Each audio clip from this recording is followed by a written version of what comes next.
week. I want to go and do music. I want to go and do music. And that became the motivation to get other work done. The beautiful thing about music therapy is we do not rely on external rewards. So this is very important because when you facilitate communication with any individual, if you want it to be successful, comfortable, you might need to lure them with something. But music is the lure. We do not need a lure of an external reward such as food or reinforcements or stickers or promises of something to happen. We get to go to McDonald's if you do this, etc. Because the reward is inherently built in the music. When we improvise with a child with autism, that child feels heard. We can look at every single aspect of the whole person and address it through music. So in music therapy, we're working on all of the skill domains for growth and development. We have a saying in music therapy, a definition actually, and it's in music therapy we're working on non-musical goals through music. So the end game is not for the child to learn an instrument, although that often happens as a result. I had a very, very respected mentor in my music therapy training, Carolyn Kenny. And Carolyn Kenny had a statement that I've never forgotten and I carry with me everywhere I go. And she said, the difference between music therapy and music education is that music education focuses on the product. Music therapy focuses on the process. When you explain what music therapy is to people, sometimes they just don't understand. And I always say the best thing is to come and watch a session, and then you will see the power of the music. The beautiful thing about the medium of music is that we can address all of the other paraprofessional treatment team goals, the speech pathologist goals, the occupational therapist goals, the special education teachers' academic goals. All of these skill domains and goals that we are working on and objectives with children with autism can be amplified, enhanced, and focused on through the use of music.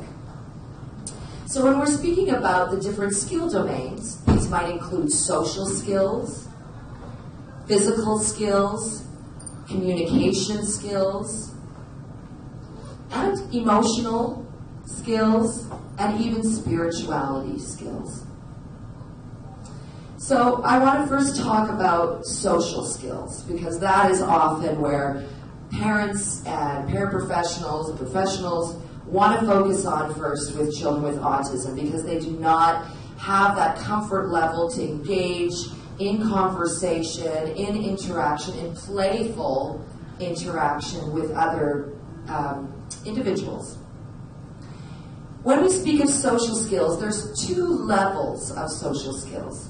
We have our basic social skills that are talking about turn-taking, waiting turns, sharing, eye contact, right? These are all the kind of fundamental social skills.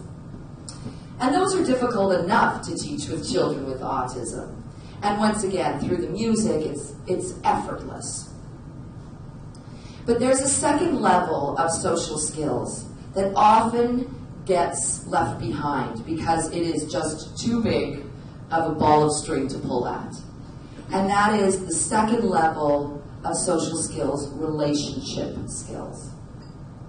This is very difficult. This includes taking on other people's perspectives, understanding your implication in this interaction, how your behavior is affecting another individual's. It includes skills of negotiation, compromise, So these are all higher level relationship skills that are also extremely important to address in individuals with autism. And once again, music is the carrot in front of the horse, so to speak. I always say everybody has a deep connection to music in some way. My father doesn't seem very connected with music, but when Elvis or Tom Jones comes on, he lights up. And so the music therapist's job is to find out and assess where that child's preference is when it comes to music. So I was born and raised a classical pianist and a classical singer. I also enjoy many different cultural types of music. But I have to say, I'm not a fan of country music. As a music therapist, that's all out the window. If I have a client who loves country music, or who loves Bollywood, or who loves classical music, or rock, or heavy metal, that's our foot in the door. That's where we have to go to. There's been much research over the years that shows that an individual is going to integrate learning at a deeper level if it comes from a place of inner motivation. Not external motivation, inner motivation. We need to rely on our curiosity as human beings. Children with autism also have that curiosity. They want to figure things out. And so, for instance, the beginning initial music therapy session might involve a child coming into my studio and moving around and exploring different timbres, different instruments, percussive instruments, melodic instruments. Wherever that child gravitates towards, that's where we build the treatment from. I have some clients who only want to improvise. I have other clients that feel very secure in structured musical activities, representational play, auditory discrimination games, etc. And so the session is built around that. So that's social skills. Now we talk about the physical skill domain. I've done lots of training with occupational therapists that have specialized in sensory integration. Sensory integration is a tricky thing. We all typically don't even pay attention to it because we have all of our senses integrated. So for instance, if right now in this room I was speaking, and I didn't have the microphone even, and there was clusters of different conversations going on simultaneously, and we can hear, I can hear, and I'm sure you all can hear the sound of the fan, of the air conditioning. Children with autism will also be able to hear the lights. The high, quiet, but high frequency buzzing of fluorescent lights.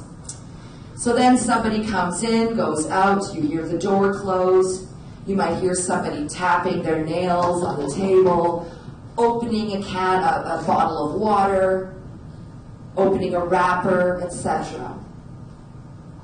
But you have the ability, we have the ability to filter out that information that is not significant to this interaction at this particular time.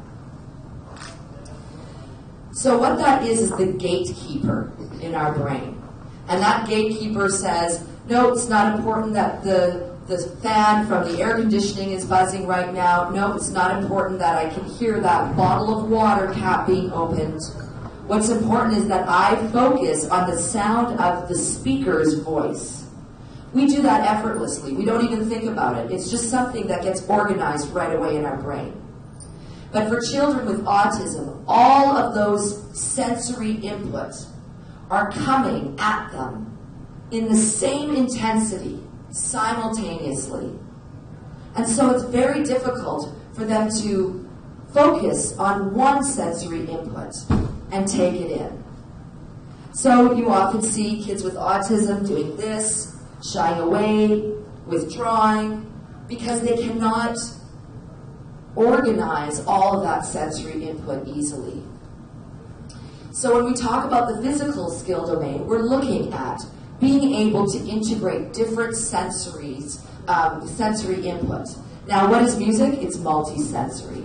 Multisensory. We're using our eyes to hold that drum stick and strike that drum and aim the eye-hand coordination for the drum. At the same time, we might be moving our body and dancing in rhythm. We're using our auditory system to understand what's going on around us. It's very easy to work on multi-sensory input through music. We also work on bilateral integration. Bilateral integration is the ability to cross the midline. And why is crossing the midline important? Well, it's not just important for me to be able to go like this and extend across my body to pick up something on the other side. But when we talk about crossing the midline, we also talk about reading. So when I read from left to right. And I need to be able to smoothly cross that midline with my eyes across the page. That's very easily done in music. We cross the midline all the time. We access that through different activities, target striking of drums and tambourines and different instruments. We do gross motor skill development, fine motor skill development. And then we also work on self-regulation. Now, I was always very curious about self-regulation with children with autism, adolescents and adults with autism. So I began to research relaxation to music. When I first started doing this, I was working in a public school district. And in the public school district, I was seeing children in groups of up to 7. Because of course, in a public school district, they want you to be able to service and reach and touch as many children as possible within your contract that you have of time. And so in these groups, the education aides would shadow. And we form a croissant. And the teaching aides form a second croissant behind the children. So I rely on the teaching assistants to help co-facilitate, to be the eyes and ears for each of the children that I cannot get to all the time. So I thought, wouldn't it be interesting if we created a relaxation within the school to help children come down to their optimal arousal level and be self-regulated so that they can transition to the rest of their day. So I started playing around with specific piano components, and I composed a piano relaxation. Now out there, you might know there's many different CDs and recordings, MP3s that you can download about relaxation. Often what happens though is these relaxations have the music on one level, and then the facilitator comes over on top with a layer of verbal induction, and now we're going to take a deep breath and feel your feet grounding on the floor, etc. I always found a disconnect between the flow of the music and the spoken word on top. So I started to develop what I call my vocal-led relaxation. I researched this, I published this in Jessica Kingsley publishing book called Voice Work in Music Therapy. I was one of, I believe 15 other international music therapists that were writing on their work specifically with the use of voice in music therapy, working with all different populations. So after that, I recorded them as well. And I found that it transcended time, age, and ability. The music for the vocal-led relaxation is quite sophisticated, so it can be used by the parents of children with autism. They can experience that relaxation either with their child or by themselves. It's for caregivers. It can be used in many different capacities, actually with other populations entirely. What was important for me was to offer relaxations of varying length. Because I developed them through the school district that I was working at the time, over many years, I started to see what worked and what didn't work. Now, how do you do a relaxation for children in the school system and then send them on their merry way for the rest of the day without them being completely relaxed and zoned out? They still need to be stimulated and function in the rest of their academic day. And so I incorporated into the relaxation a wake-up section where the music slightly shifts and changes. And then the music continues on as I would essentially guide them back out the door to put their shoes back on, and then slowly leave the room while the lights were still off and transition slowly to their day. We know that the effects of a relaxation will last between 20 to 30 or 40 minutes. So I wanted to work on that transition period. Children with autism have a very, very difficult time with transition, preparing themselves for something next that's going to happen, and transitioning from one activity to the next. And so they were able to leave the room, and I would keep the doors open, and I would keep playing until I saw that last child and their aide walk down the end of the hallway where I couldn't see them anymore. So as they were walking down the hall, they still heard the music behind them, and that helped them transition to their math class or to the next activity. The other thing I incorporated was varying lengths. A 5-minute relaxation for children who are younger or they can't handle 20 minutes. I found that 20 minutes was the maximum amount of time where children and adolescents with autism will be able to focus and handle the relaxation. So I have a 5-minute version, a 10-minute version, a 20-minute version for wake-up transition, and a 20-minute version to fall asleep.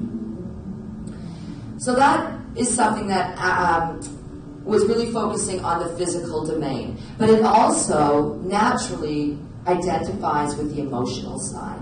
Because within the relaxation, I include positive affirmation statements, very basic ones, you know.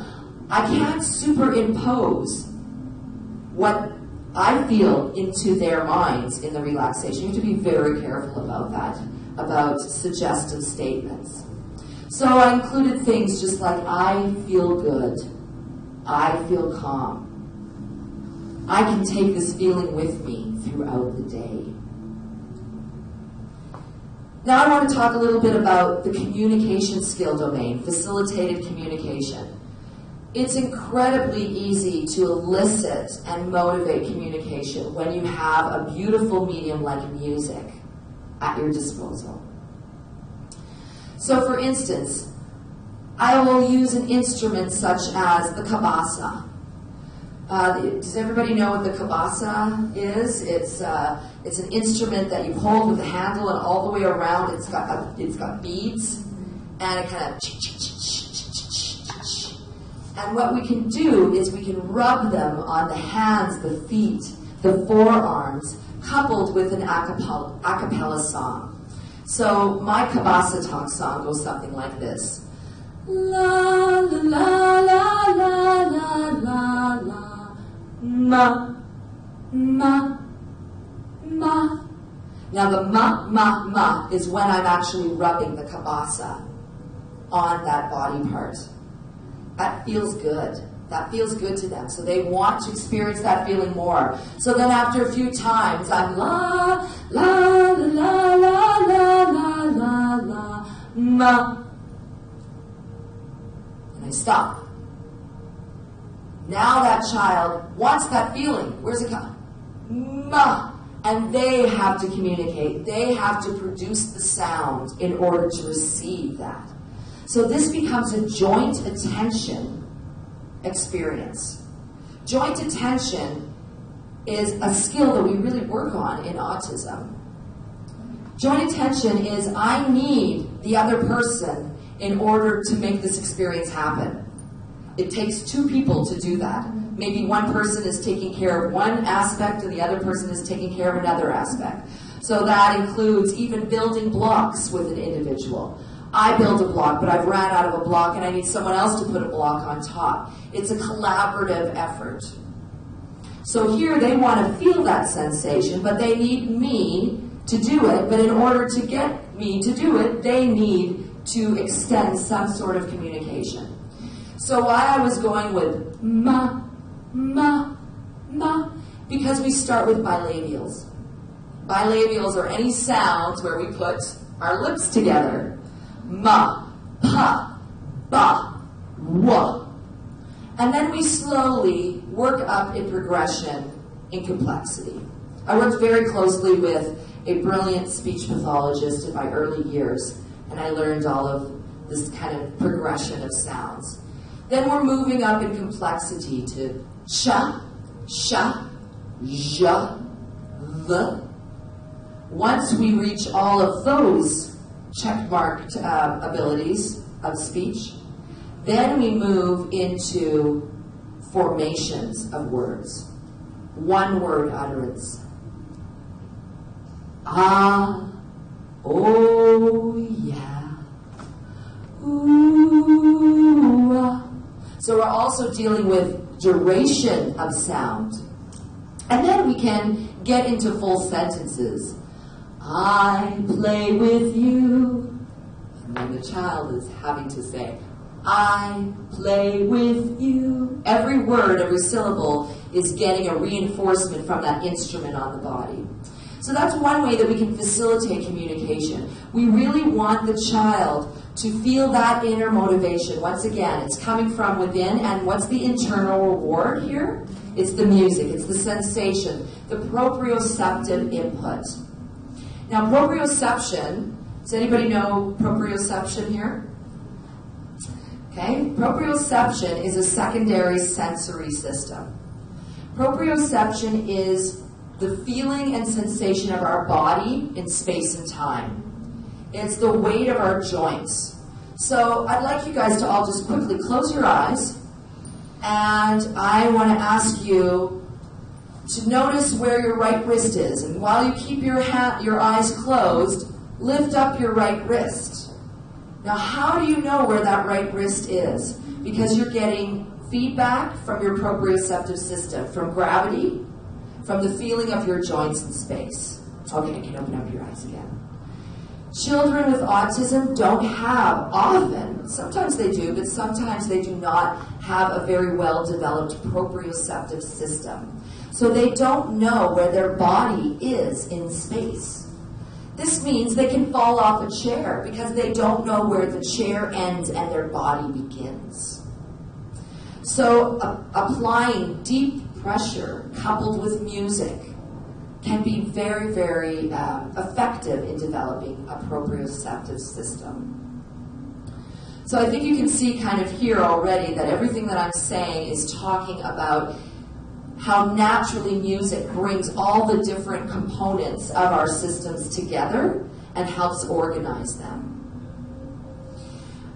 So as I continued working with hundreds of clients, I started getting a little burnt out. Children with autism aren't easy to work with often, but they're incredibly rewarding to work with too, because they are all so unique and they all bring something very unique to the table. Children with autism often have very sophisticated music abilities or music preferences. They enjoy very high, complex music often. And the things that motivate them are very amusing, and they're enlightening, and they make me enjoy the work. But yet the work is still hard. It's still hard, hard, hard. And so I started growing my practice. I started training other individuals, other music therapists. I've got a wonderful team at my company, ET Music Therapy. I'm situated in Vancouver, in Canada. And then I still was feeling a little bit of a void. I'd done this for 20 years. I've touched hundreds of children with autism. My staff are touching hundreds of children with autism. But there was still something missing. I was approached by a software company from the States, from Portland, Oregon, named Mundo Pato, and was asked to put a music therapy curriculum on the platform. And I dug my heels in for a year and a half. I thought, why would I want to do that? Would the music therapy community want that? Would it be well received? What could I accomplish by doing that? But I took another leap of faith. The opportunity presented itself in front of me, and I said, okay, I'm going to go for it. And so I did. And I didn't even think I had a curriculum. I didn't think I had a program because I was so busy doing the work for 20 years. It was all still in my head. But as I started to write down these program templates, I realized how much there was there. And I started to feel a heaviness be lifted off of my shoulders because I realized I don't need to leave the work. I don't need to stop. I just need to shift my focus. The curriculum is now on the cloud platform on Unitas. Unitas is the software. The company is Mundo Pato. And as a result, now music therapists all over the world can utilize that curriculum. They can subscribe to that cloud platform, receive the curriculum, and start using it with their clients. So now suddenly my reach is to thousands globally, and thousands of individuals can be impacted and reach their highest potential through music. And that became my next calling, was being able to spread it with the world. And then as a result, I became more involved in the company and brought on other people, other thought leaders' curriculums. So it has been such a joy to go through my journey with music therapy, and children with autism, adolescents with autism, and adults with autism. And be able to see it go from a very provincial, local standpoint, where I was servicing local clients and catering to local clients, and now I'm catering to practitioners. And that brings me a lot of joy because I know the power of music. I know the power of connection with individuals and the difference that we can make together. As Dr. Harbeen Arora said, 1 + 1 = 11. Thank you very much. Does anybody have any questions? Yes. So thank you both for what you said, and the fact that you are now really teaching globally, I think is extremely valuable, because I've seen how special education needs in different parts of the globe. There's so little resources for people. My question is actually, I have a daughter who's training to work in art therapy. Wonderful. Yes. That's a very powerful medium. Yes. So what she's done at the moment is she has a degree in special education, and she's being advised, this is in the UK where we are at the moment, although she's lived in 4 different countries, so she'd be quite interested if you have advice that's specific to Canada, and maybe that's where she will go next. So she's advised with the special education to now do an additional degree in therapy, like psychotherapy, that would help for that. But I'm not sure that that's exactly what she wants, or that it's what's most useful. So, she loves the idea of working with kids and adolescents who have any kind of special need, been affected by trauma, autism, dyslexia, etc. And she does have some background in dance. I was listening to the things you said about dance. And then in art, she's worked a lot in photography and other kinds of creative things. With music per se, she herself is hard of hearing, so she wouldn't have your musical skills. But I'd just be interested, what you would think that somebody like that looking to have a career working with kids, what additional training they would need. How much is psychotherapy and how much is more specific to the needs of kids and adolescents. She's trained as an art therapist, or she's so what she has right now is a degree in special education, with which she could go into a classroom she's not really dying to do that. I mean, you talked about your work sometimes in public schools and sometimes not, and she's not crazy about public schools because the system is so difficult. It's challenging. Yeah, and simultaneously, while I was working all those years in a public school system, I also had private clients. I was going into group homes, I had clients in group homes, etc. And now, our entire practice, we have 2 locations, we have 2 studios. We're in our own private studio that we've created. That might be something that your daughter wants to go towards. I spent 10 years with a guitar on my back and drums and lugging them in my car from house to house and doing in-home sessions. Now, there's pros and cons to doing in-home sessions.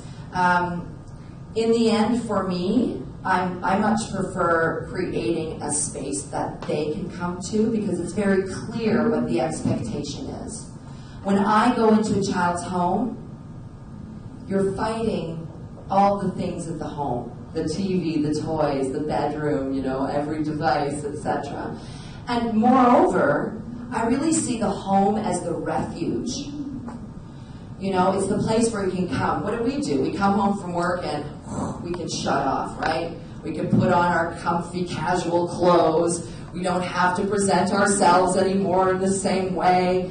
It's a level of comfort and calmness at home. And so I really felt, for me, just me personally as a therapist, that it was difficult to enter that home and then have them try to have them follow my structure. It was an incongruency there. So I remember years ago, we were in my living room, and my father-in-law, who is in the meantime passed away, he saw me the night before we were going to bed. He was coming to visit, and I said, I've got to get the room ready, because I started getting burnt out from doing in-home sessions. So I started bringing clients into my home, but I didn't have a space, so we did it in my living room. So the nights, before my sessions, I'd have to move the coffee table, move, all the things out of the room and create an open area on the floor. And my father-in-law said to me, you know what? And he looked out the window beyond my living room. He says, why don't we build a studio?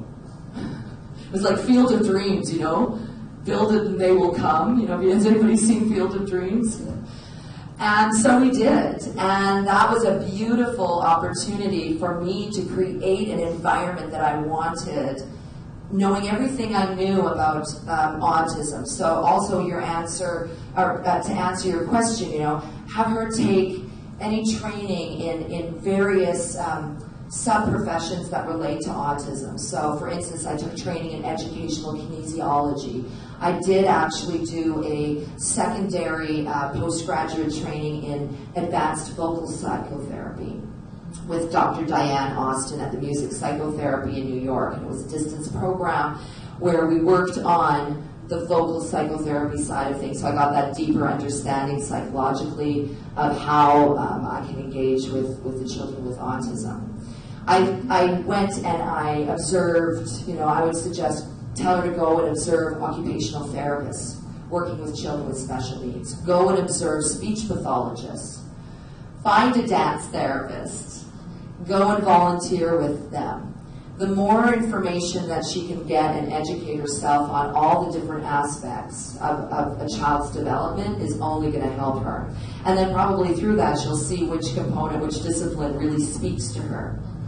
So I built the studio, and then they came. And then they came, and they opened the door, and they know when they get in there, this is my space, I get to have this realm, I get to make music and feel free. Yes? So I have 2 questions. Does the pipe... Oh, hold on, I think you need to, I think they want to be able to film it and have you be heard, so if you could come up a little bit. Thank you. Thank you for your presentation. You want to turn around too? Okay. Thank you for your presentation.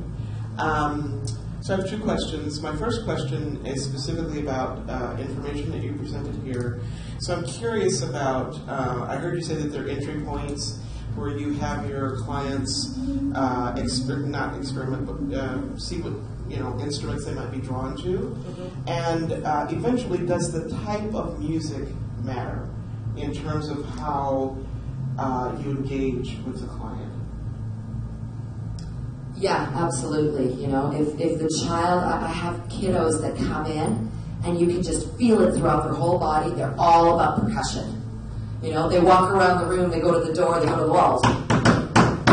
Everything is about rhythm to them. So we're going to be working on rhythm continuously and types of music, African music, complex rhythm patterns. I mean, African music has some of the most complex rhythms in the world and cultures. So yes, absolutely. I have other children that they only want classical music. And then slowly over time, we can introduce them to different styles of music, and they're absolutely going to be more receptive as time goes on.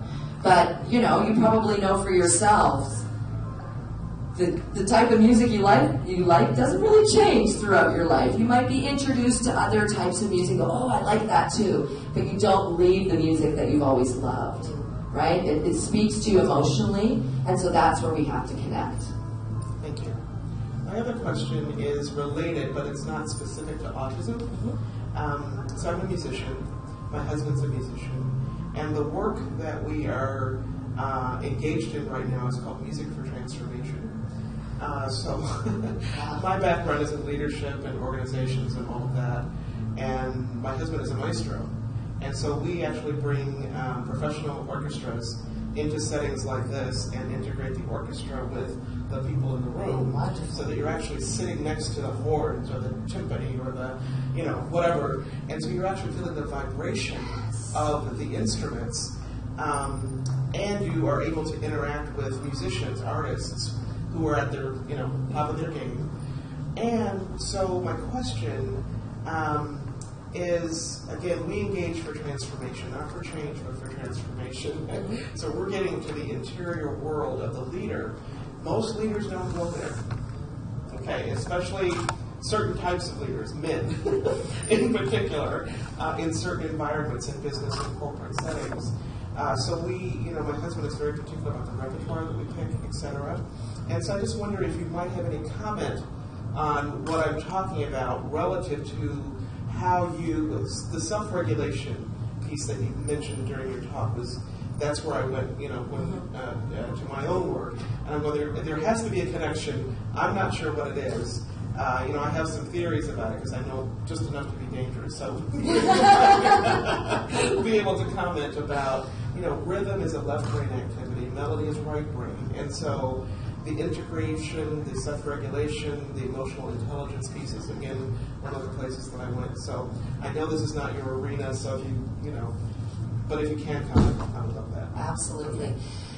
No other activity in the world lights up as many areas of your brain simultaneously as when you're actively engaging in music making. It is transformational, absolutely. The other thing is that music crosses over both sides of the brain. So if you have a deficit in language acquisition, it's going to cross over. And you've got the left hemisphere. Neurology's always been I'm very fascinated by neurology. And so we know there's the left hemisphere, the right hemisphere, and connecting the bridge between the two hemispheres is a big neural tube called the corpus callosum.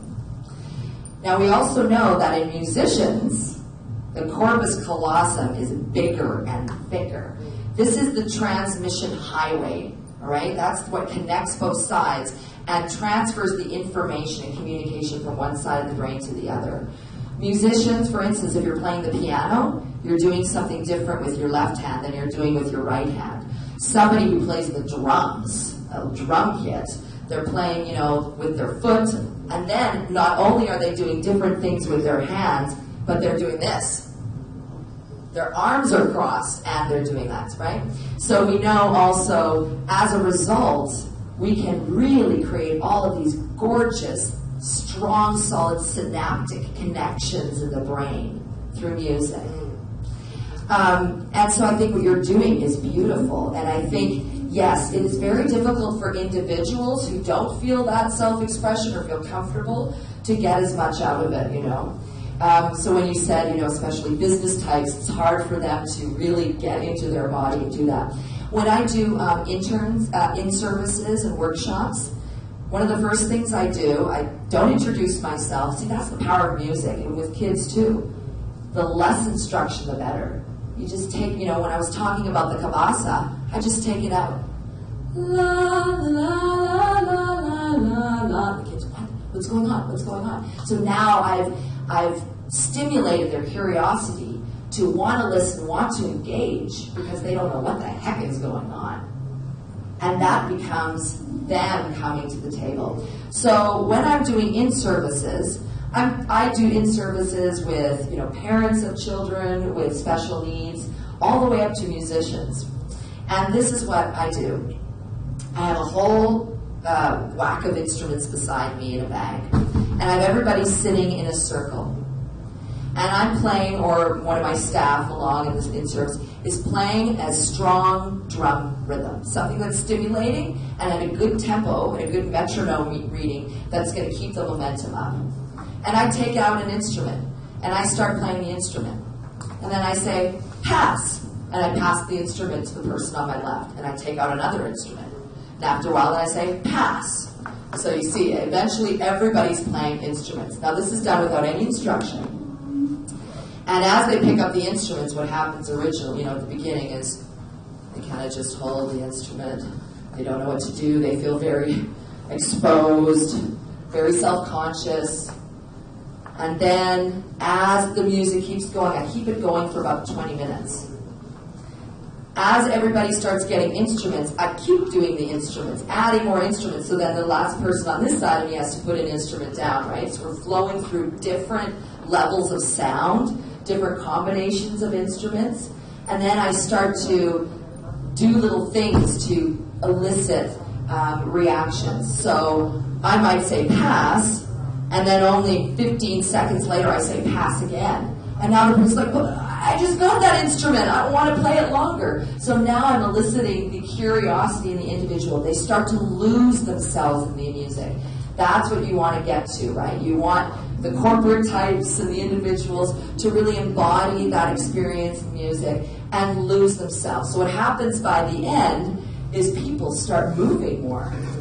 And they start getting into it, and smiles start coming on their faces. And then after we finish, then I say, you know, how was that experience for you? How did you feel when I said pass too soon?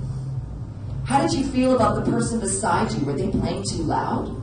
So then you start to kind of focus in on the group dynamic more, but also addressing, you know, how did you feel through that experience? And that is the best icebreaker and softener, because you're getting them to play, but there's no expectation. No expectation, that's the key. Yeah, and you bypass this part of it. You bypass the cognizant, right? You go straight to the limbic system and all the visceral sensations, yeah. Thank you. You're welcome. Very much, and thank you for the work that you're doing. Thank you, thank you. Any other questions? Okay, well thank you so much, and if any of you have anything else you'd like to discuss with me or have any resources, I'd be happy to talk to you after. Thank you so much for coming to my presentation today. Namaste. As I feel, music is life of human being. Whenever and wherever it plays, people start move their hands, shaking their legs, clapping their hands. It feels life in the human beings. And it's connected with dancing. When music plays, people start to dance. Both are interlinked. I think so. You are absolutely right. Thank you so much.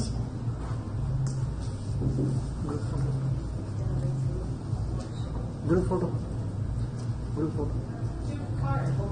I do, I have cards. I will pass them out. Forgot to take them out this morning. Give me a group photo. Group photo. Oh, group photo. Please come. Ah, yes. Group photo.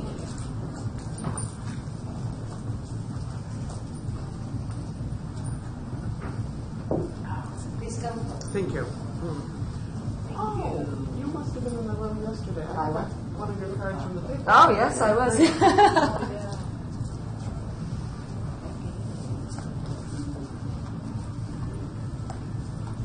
Everybody? Everybody but the photographer.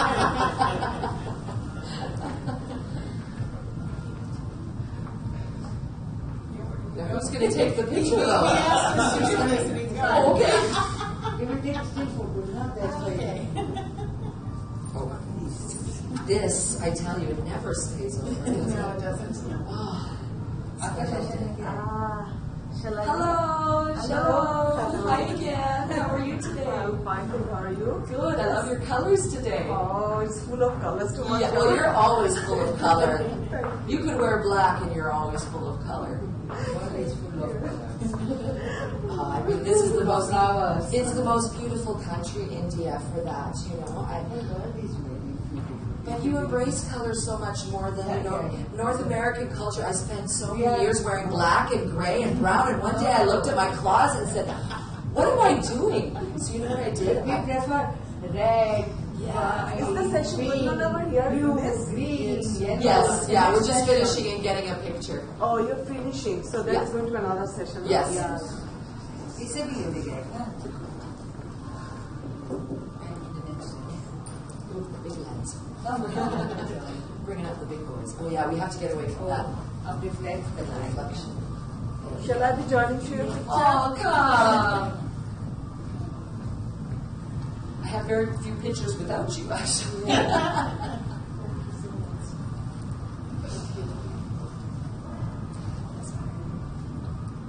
I'm a bit yet. I think we're still in the process. Right. Yeah, good. Just wait.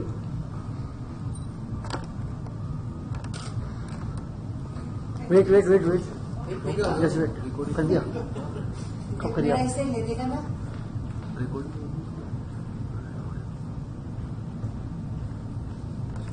Okay मैं आपको ढूंढ रहा था सुनो मेरा mobile से ले दो चारों पांच अरे वो ए भैया बैटरी इसे ले यही पड़ी होगा ना वो भी ना होगा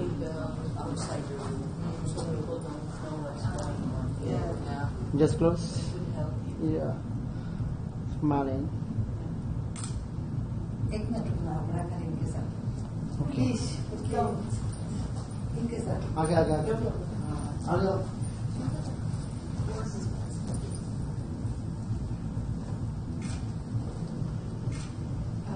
Thank you. Thank you.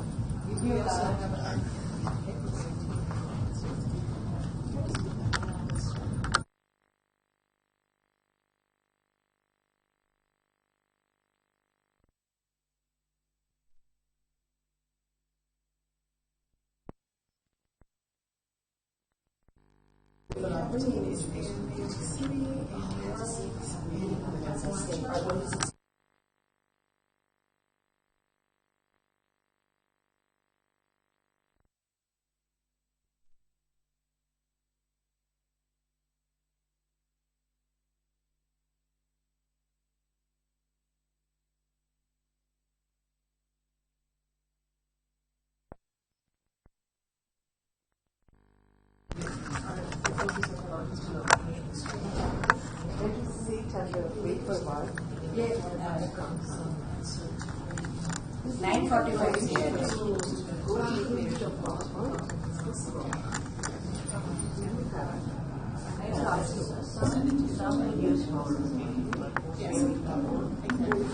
Is there any scope that I can show some of the slides? Six number six number उनके मिलेगा please What do you want? May I help you? I have. I wanted to show some of the popular slides over here in my presentation. YouTube में live आ रहा है Huh? YouTube में live चल रहा They telecast me in YouTube. No, not the telecast things. I just want to show some of the powers while I will be presenting. It will give the sense, it gives the feel. So I want to show some slides. A PowerPoint. She's a PowerPoint. है तो you just go to social media में Okay, then I After leaving room number 6. Yes. Room number 6. then they will put it into the okay. Social media. Okay. Are you speaking first? I have a meeting at 10 o'clock, but I could come at 9:45 for the first 15 minutes if you can speak I'm first. just trying to drop in if possible. Otherwise, don't overrush yourself. We'll be meeting each other because we have no connection. No problem. Wherever you are, I'm there. Okay. Good luck. Okay. We were Joseph was in school as primarily a friend student, and actually because he was born and his father, Nazinski, came out and they were sharing and Nazinski had a sister that needed malnutrition so in his childhood, at which point, his father and then left and his mom was raising 4 kids. There were people who tried to help her in ways that I came from a very strong social background because I was in youth center for 22 years. just be easier for them. And she almost looks like so, a lot of what we do, we're not typical we're volunteer work, and a lot of what we do is just based on his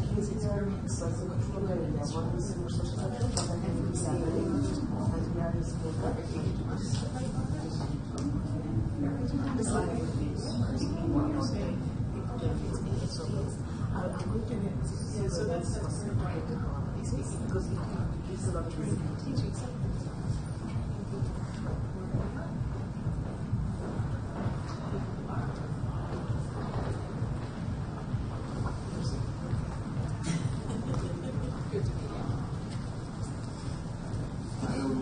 It's my husband. We're part of the same.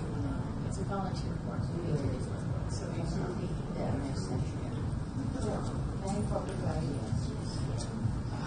is musical training. That's very courageous. You have a tea break. Then you have I can eat before I speak. Oh, feels heavy, no? Yesterday, I was saying, facing the same situation. I have to speak 9:45. I don't take anything. After completing my session, I went upstairs and had some tea and this. I quickly feel comfortable. Sit down.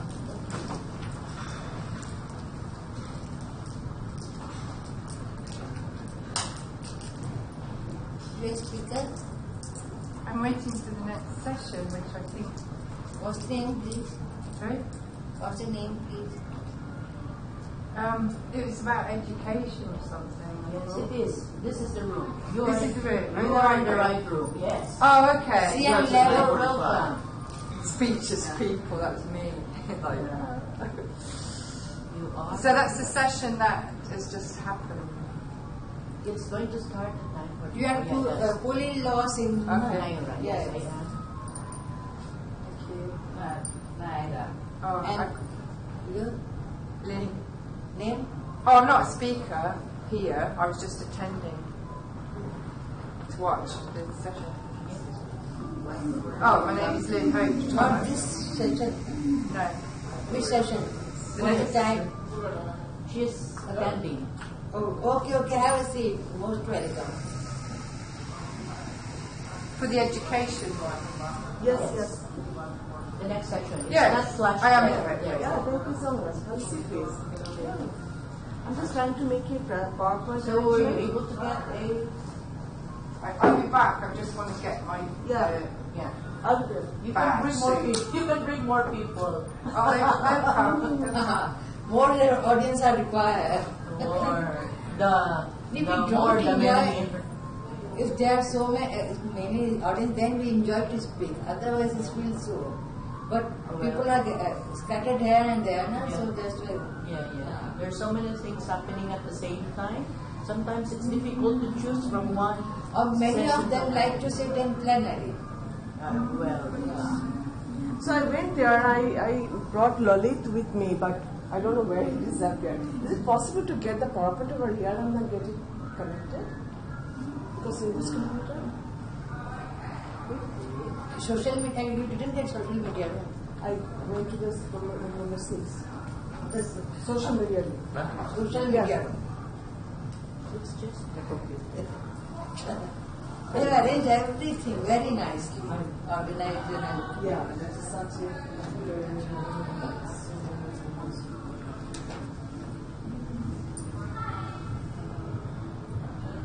this and I really want to go through this.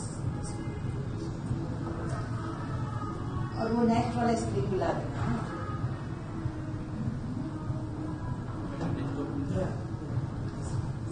You are two speakers, lead speakers, and two panelists.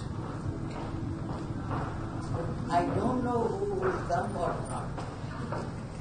so there are two speakers and two panelists, and there will be two audiences. That's it. Maybe one speaker, Diana Skelton. She is also speaker. Yeah, she's speaker of the next station. What's her name? Diana Skelton. Diana's Yeah. Diana Skelton. Skeleton. Yeah. They are winning. Yeah. You know that she's done.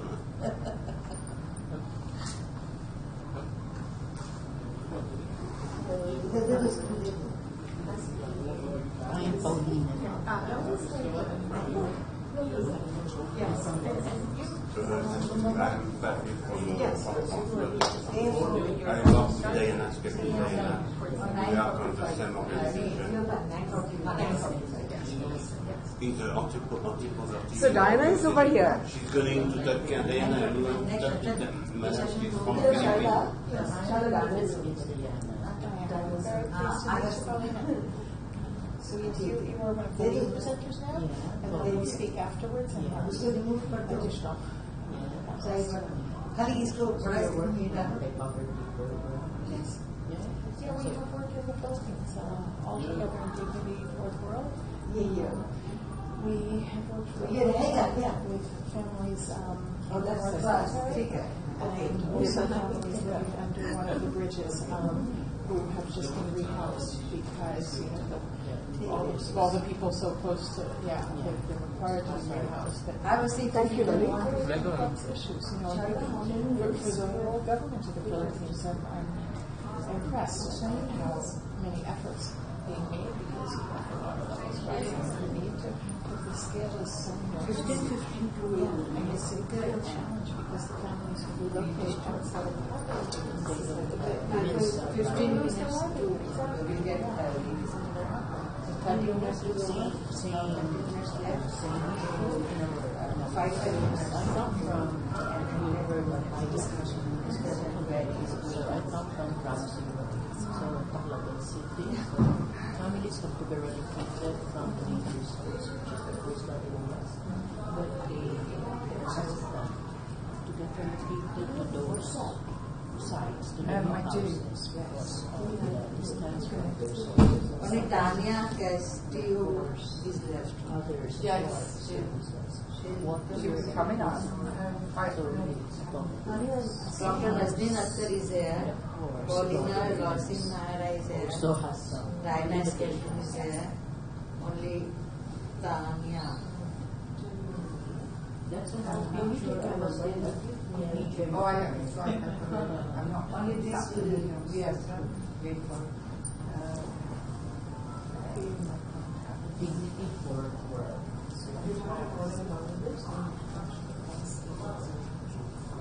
I'm not ready.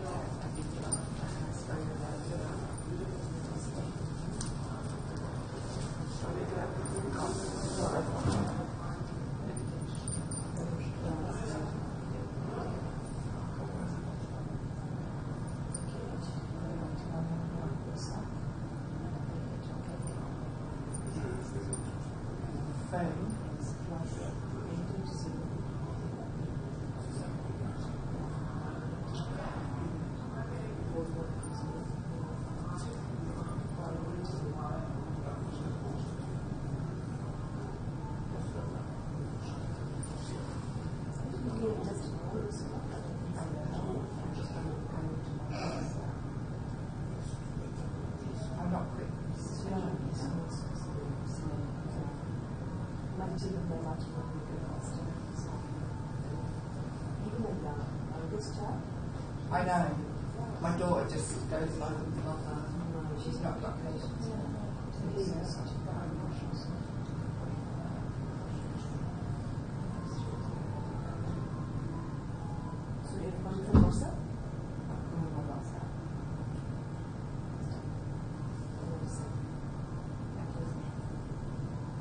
When is it you actually come to UK? I'm going to join for 15. That's when I go back. I'm going to join. So tomorrow I'm going to go back. And then because of the work I have to do in December, Christmas and because of the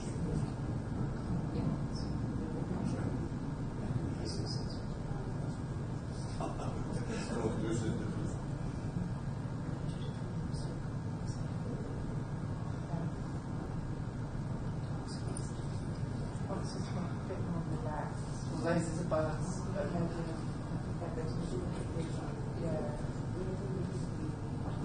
I've been in I've done a course in Oxford, and it's like you walk on something. And then you the river and the painting. It's beautiful. They put all the bricks.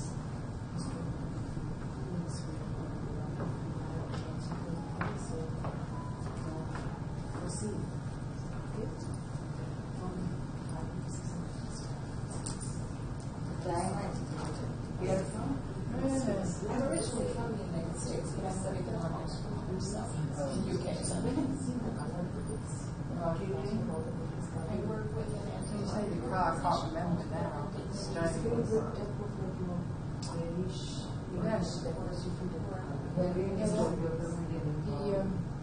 inside there's like little turret of steps and things, but you just feel that the whole you feel the presence of this. And I thought,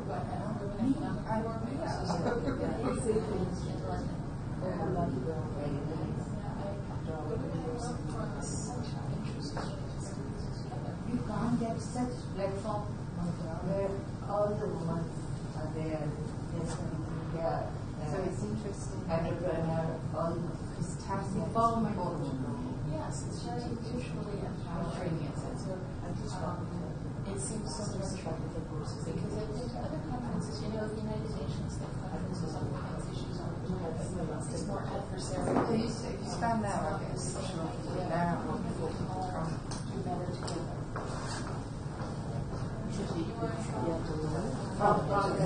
I'm from Kolkata. just put back We have so many chapters in India and worldwide.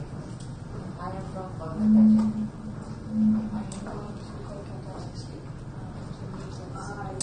Hello. You're welcome. I'm here.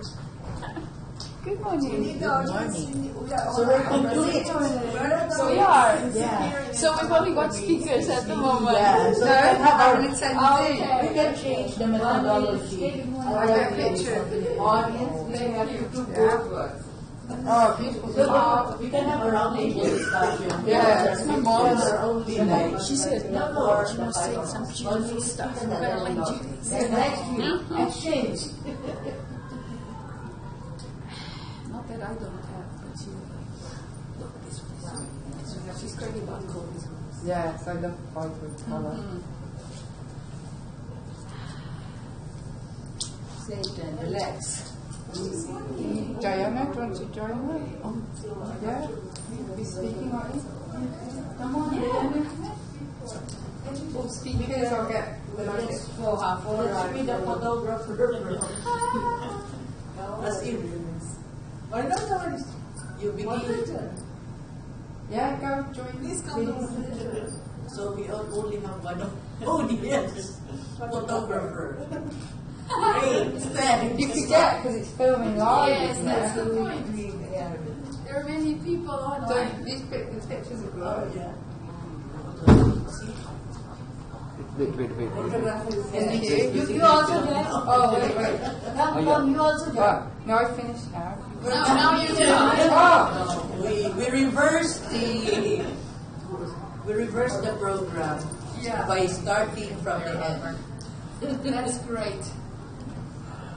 We always need to flip the chart. Yeah, new ways of doing things.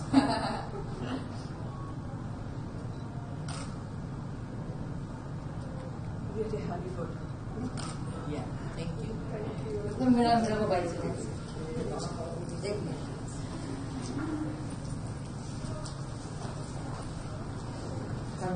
Please come, please have a photo. How did you paint them? Please come. Because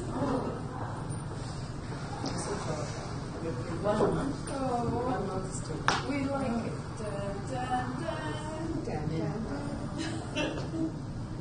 so we Wait a minute. we You're like that. ups and downs in life and everywhere. Please. Oh, I'm not, you have the speech Please join us. No, between women. Oh. It's between women. Between these two. You're going to die.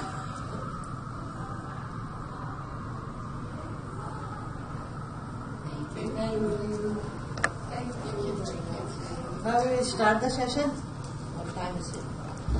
It's 9:47. Start हो गया खत्म हो गया अभी start हो गया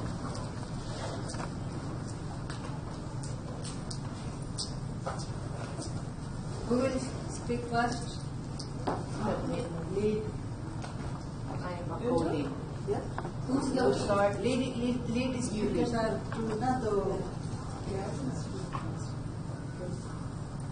You sit there and then go there, or what you want to do? You sitting here? No, You will speak. yes. You will comfortable. No, sitting now. Whatever you like. The Shall we be sitting over here? no hair. There, the reflex of light couldn't take photograph and voice clearly. So you have to stand here and move here and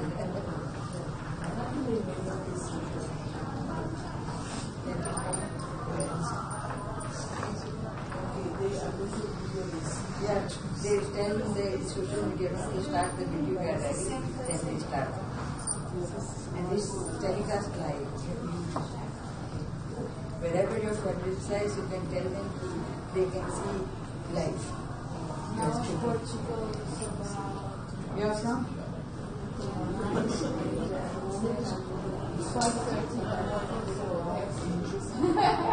Yeah, sandwich, big sandwich.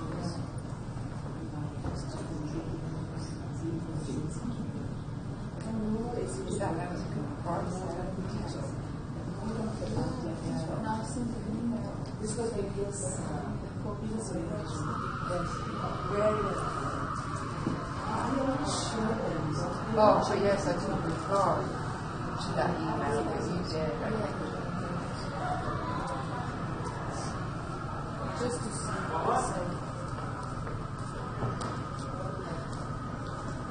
Nice meeting you. You're from which country? Yes, it was little flowers. It's chocolate. Yeah. Together. Oh, you're from Acting. No. Okay, but with the child. You're married. Oh, Yeah, that's so. they were so to some connection.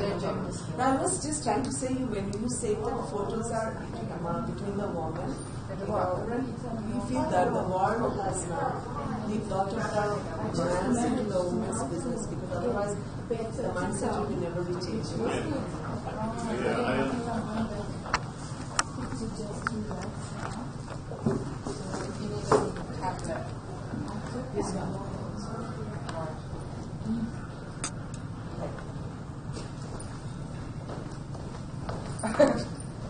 started? Okay.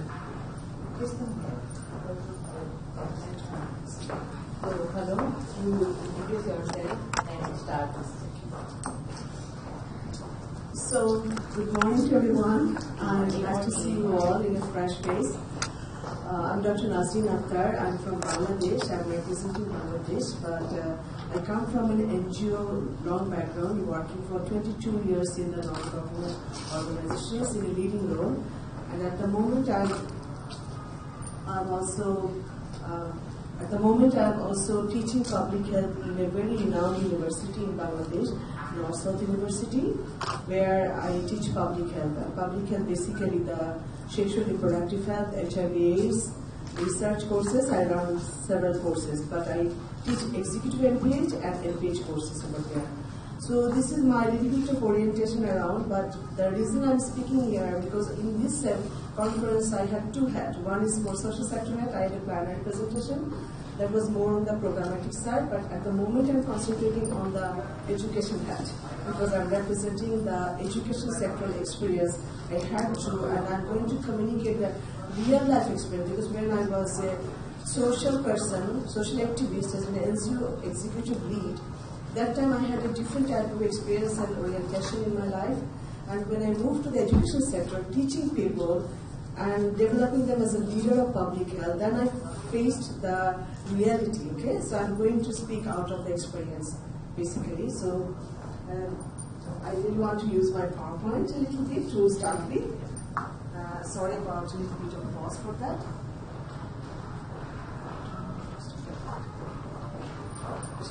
Yeah, started. PowerPoint. Just going to go with the PowerPoint. Start the PowerPoint. Hello? Is it possible to go with the PowerPoint straight for this? PowerPoint different sessions. Here, technician will be just put. It is on the screen desktop. You just need to remove all this to go to the desktop. One of the. Just cut with this. Cut this and make it with this. Minimize that. Or minimize. Shall I go? Yeah, you don't have to do it.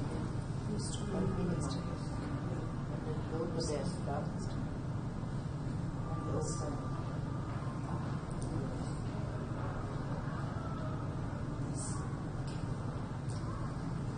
So the topic I will be sharing, that's basically valuing human development and empowerment in teaching and training. The fact is, when I came to this education sector and start teaching the people I take one undergrad classes and most of the master's classes. So when I go to the undergrad class, one class, I have a different experience because that children are within the age of young, typical young. So they are mostly belong to 18 to 22, 24, so very vibrant age. But when I go to the masters, then the most mature students come. They come from a lot of academic background maybe, or job background. So maybe they're very mature with 30 to 35, 40, sometimes even I have 50, 55 years age of a student with a very strong background who come from the executive MPH. So just making a difference of the two, when I started teaching, the very important thing is empowerment through education, living a dream, building a future. Huh? This is a very, very meaningful, strong quote, and we take into our sense. But basically, I have seen most of the education sector where they constructed the curriculum is basically depending on the knowledge. So the knowledge we get, the knowledge we memorize, and then after when we are done with our graduation, then we apply our knowledge. So that knowledge, of course, is power. Okay? So we believe that knowledge is always a power, but when you don't embed the value into the knowledge, you cannot make the people empowered. Embedding the knowledge into the people's mind is basically the value-added knowledge is the empowerment. But when we give only the knowledge, that is the power. So with that kind of power of knowledge, when the students begin with their professional sector work or whatever, they are much kind of an ego-based personality rather than a esteem or respect-based personality or dignity-based. So if we could empower them with the value from the very beginning, from the elementary to the total institutional higher level, it would be much more benefiting and long-lasting change-making effect to the people. That's what I felt like. So if I go to the next slide to show you a very different thing.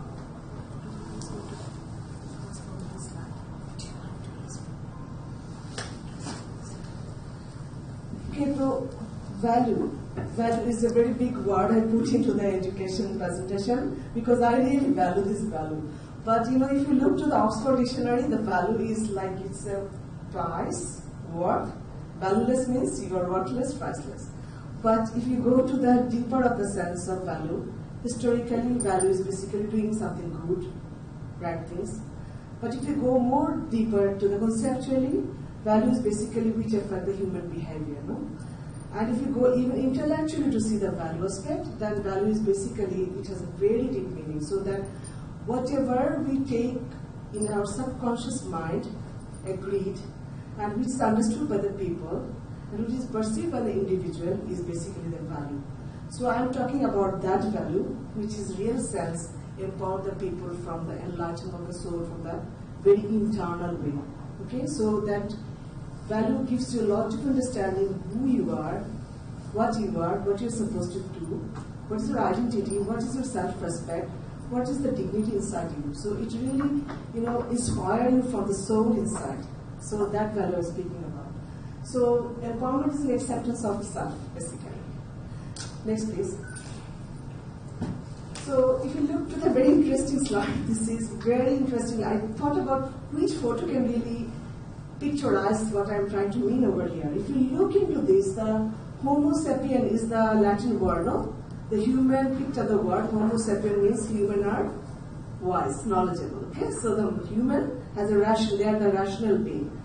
But if we took the historical Latin word and then going to the very modern concept of Human Development Index, where we value the education, we value the income and life expectancy. The three of these composite indicators together, it makes a change in our Human Development Index. And we always claim, okay, HDI, our country is so high in HDI. Okay, so that is we are having a better living country across the competition of the world. But do you think that this HDI, is there any kind of qualitative indicators over here? Is there any indication of value? If you say about the life expectancy, what does it carry of a life expectancy where I am 70 years, 80 years living with a lot of disease, a lot of kind of mental disability? Does it carry any sense of my life expectancy? I need a quality life of living, positive quality of life of living. And whenever I have to think about that life expectancy, that kind of education, that kind of income indicator, then I need a solid value-based society, value-based individuality, which is very much missing in our total world, believe me. And I just wanted to depict this presentation in a way, like, when the evolution took place, whatever way Darwin's theory is obsolete at the moment, but there are many theories around the people. So if you go to the movement forward and backward, if you look to this posh person with a very kind of a dignified attached briefcase with a technology in his mind, maybe having a very good job, but whether it is moving forward or backward, that is a question, because, this person is fighting with his credibility, fighting with his kind of resource capability, fighting with his ability with the peoples. And this person initially is to fight for his food. Okay? So it is the fight of a different sense. So the question of value is very, very important over here. Really, we are putting value so that human become human, they feel human, they do human. So that is really need to be considered. And if you look to the Maslow's hierarchies over here, which we all know about this, our education at the moment is much more taking to develop this kind of man in the world or woman in the world, who are much more taking care of the safety, belonging, that level, not the esteem and the self-actualization level. If you could start our education from the very beginning, from the value attention education, then from the very beginning we could take care of the upper layer of the Maslow's hierarchy, so that you individually develop every person with a kind of a self-esteem and personally driven and self-respected person. So if you see over here, the aim of education is the knowledge not of facts but of values. It is a very important quote to be shared. And as I said, that there is a meaning of whatever the value is, but to me, and I'm sure most of you take care of the value in the sense of that it is the soul enlightenment, the soul empowerment, and basically it is self-actualization, that what I am, if I have a self-respect and self-dignity, believe me, I can have a very strong negotiation skill. I can say many negative things wrong things to say no, that I am not with this. Okay? So that is called the self-actualization.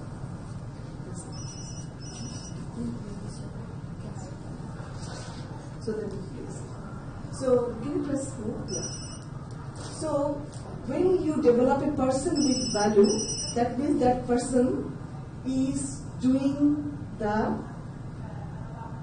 right things, not doing the things which are right. In the normal education where we educate people, they learn how to do the things rightly, but not doing the right things. But if we could go for the value-added education, then they will be doing the right things. And that's totally missing. Yes, please. Yes, please. Yes.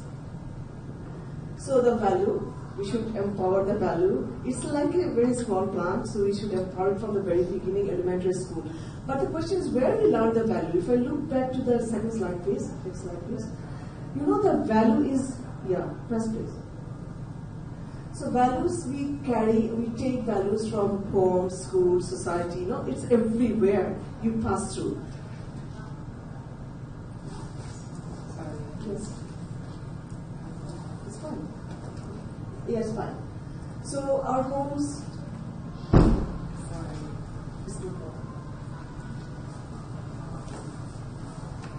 this slide, please, yeah. Thank you. So our home, society, friends, church, school, books, and sometimes even over the era. Like in the mid-70s, the beliefs and feelings, and mid-90s and 2000. This 2000 era, we are more digital, no? But in 90s, we had a development orientation. If you look back even further, in 60s, 50s, when there was a world war, we only moved towards peace development. So, you know, every era gives us this different type of values, so we carry over. But the important thing is value much more where we pick up the value maximum at what age. Age has a lot more influence on the value. If I look to the next slide, please. The next slide. Okay. Next, please. This one. So if you see the values we carry during the childhood, okay, fine. We are baby, we carry most of the values from families around.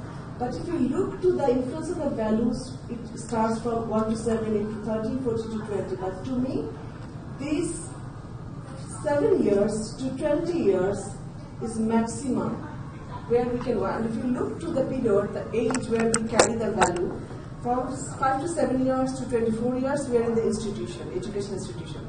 So the education institution has much more to do with the value development. So they have a very definitive role into this, other than the family, other than the society.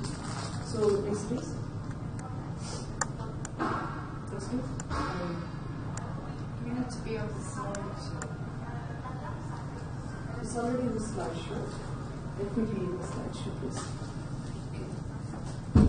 What the should not be.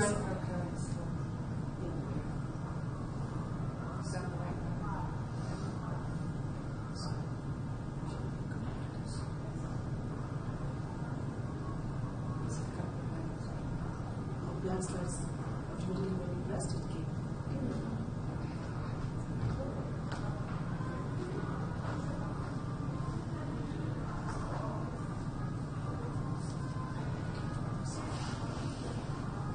So, to me, this value, when you make this empowerment of value-based education in your early childhood, elementary level, what you do, you really make a kind of a very strong, colorful rainbow placed into your heart, okay? Which start projecting throughout your whole life. So it has a very, very long-lasting effect. It has an impact on you. So it's better to go for a value-directed education system. Can you just go to the next slide, please? So, principles practice.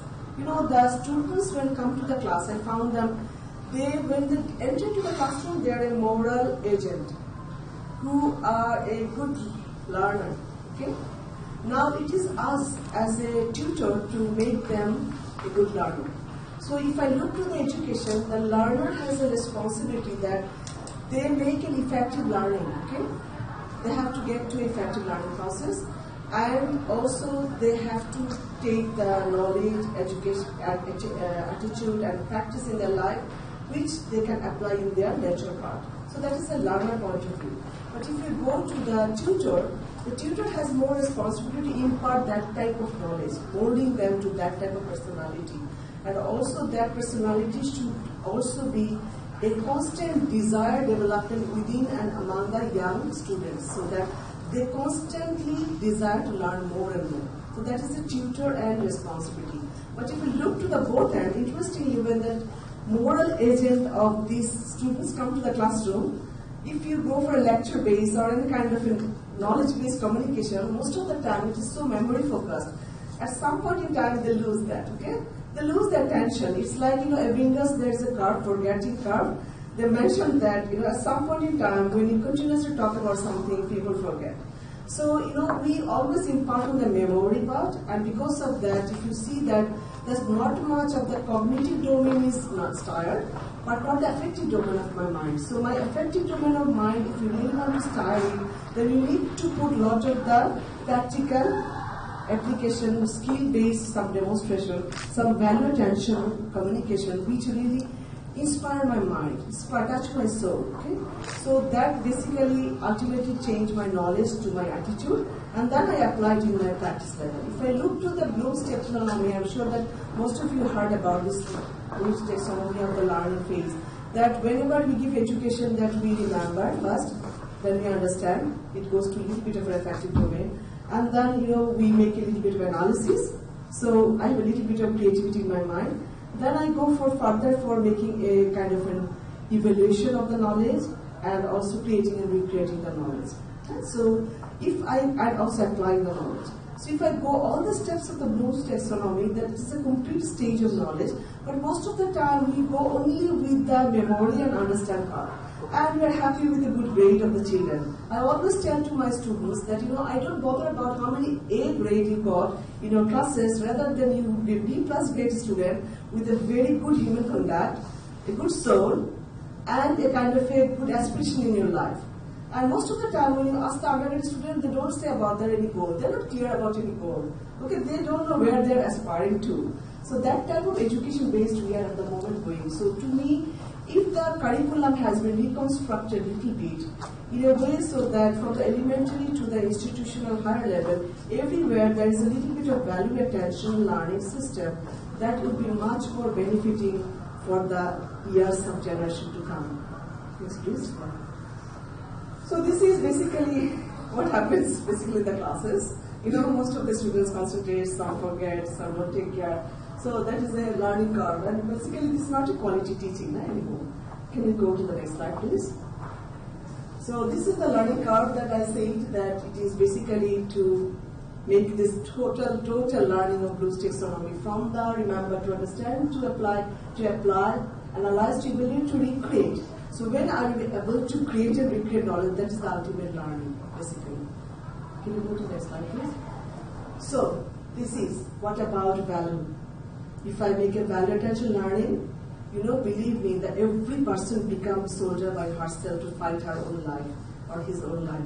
So that if you go through this kind of respect-based, knowledge-based, where you can identify yourself much more, along with that, you have a knowledge around you, and then you have a soul empowerment embedded with the value-based knowledge, then you are a complete human. You are an individual with a full of identity, self-entity, dignity, like Harbin or Raf, and I feel looking to her, no? So this is a complete, like the way she communicates, expose. So this is the way of personality that whenever you face lot of the hurdles in your life, lot of the realities where you have to say yes or no, you have to make decisions which are very critical, but if you have self-respect and dignity and you are absorbed with the knowledge, then you really can walk your way. You can say no. So you have a very strong negotiating skill to say no to the people, so that the people are, oh my God, she's such an empowered woman or man. Okay? So that happens sometimes in my life also. I solidly say no to some of the things which really could give me benefit lot of, but I really thought that is not my cup of tea. Okay, so if you go to the next part, please. So I really want to finish my talk with a sense of deep emotion. It's not for the woman only, it's for the man also.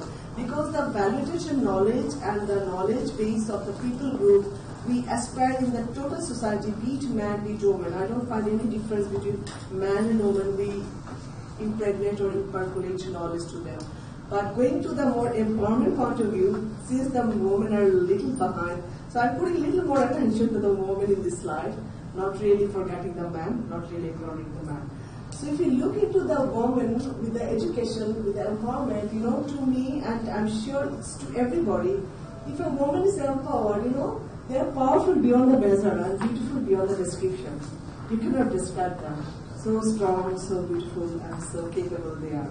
So we really want a generation which really need to be. Believe me, I'm going to shift my job maybe within a couple of weeks to a different arena, which is also education-based, research-based, but not fully education. It is a bit of program education research. But I carried this knowledge from the social sector. I worked for a longer time in the NGO sector, 22 years. I led organizational executive director, working across the diversity of the population, women, children, poverty, whatnot. Then I came to the education sector to teach public health. And this is the realization I'm carrying to my mind. I'm going to another area to work with, where I will try to blend this continuously. I will try to communicate. This is my campaign of my soul, believe me, and I will carry forward this till I die. Thank you very much. Be an empowered person.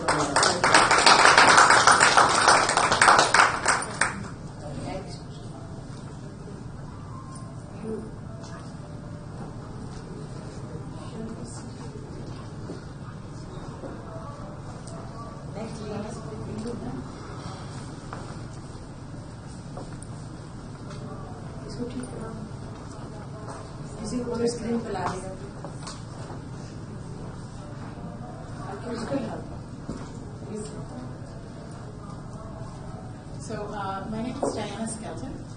I'm with ATD, All Together in Dignity, Fourth World. And we're an organization that does quite a lot of teaching and training very informally. What we find is the most empowering is really for all of society to be able to learn from people who have often been disenfranchised from formal education. Children, young people, adults who live very, very difficult lives, who may live in the street, who may be working at refuse dumps, have a lot to teach other people and also to learn, but things that we can all learn together. So I'll just talk a little bit about how we work with children and with young people and with adults. With children, we have a project called Street Library in some countries where we're really, sitting on the ground. It could be on a sidewalk, it could be in the field, it could be next to a rubbish dump, and we're, discovering books, creative activities, really giving people a chance to create. As Dr. Nazneen was saying, how when you're creating is when you're learning the most.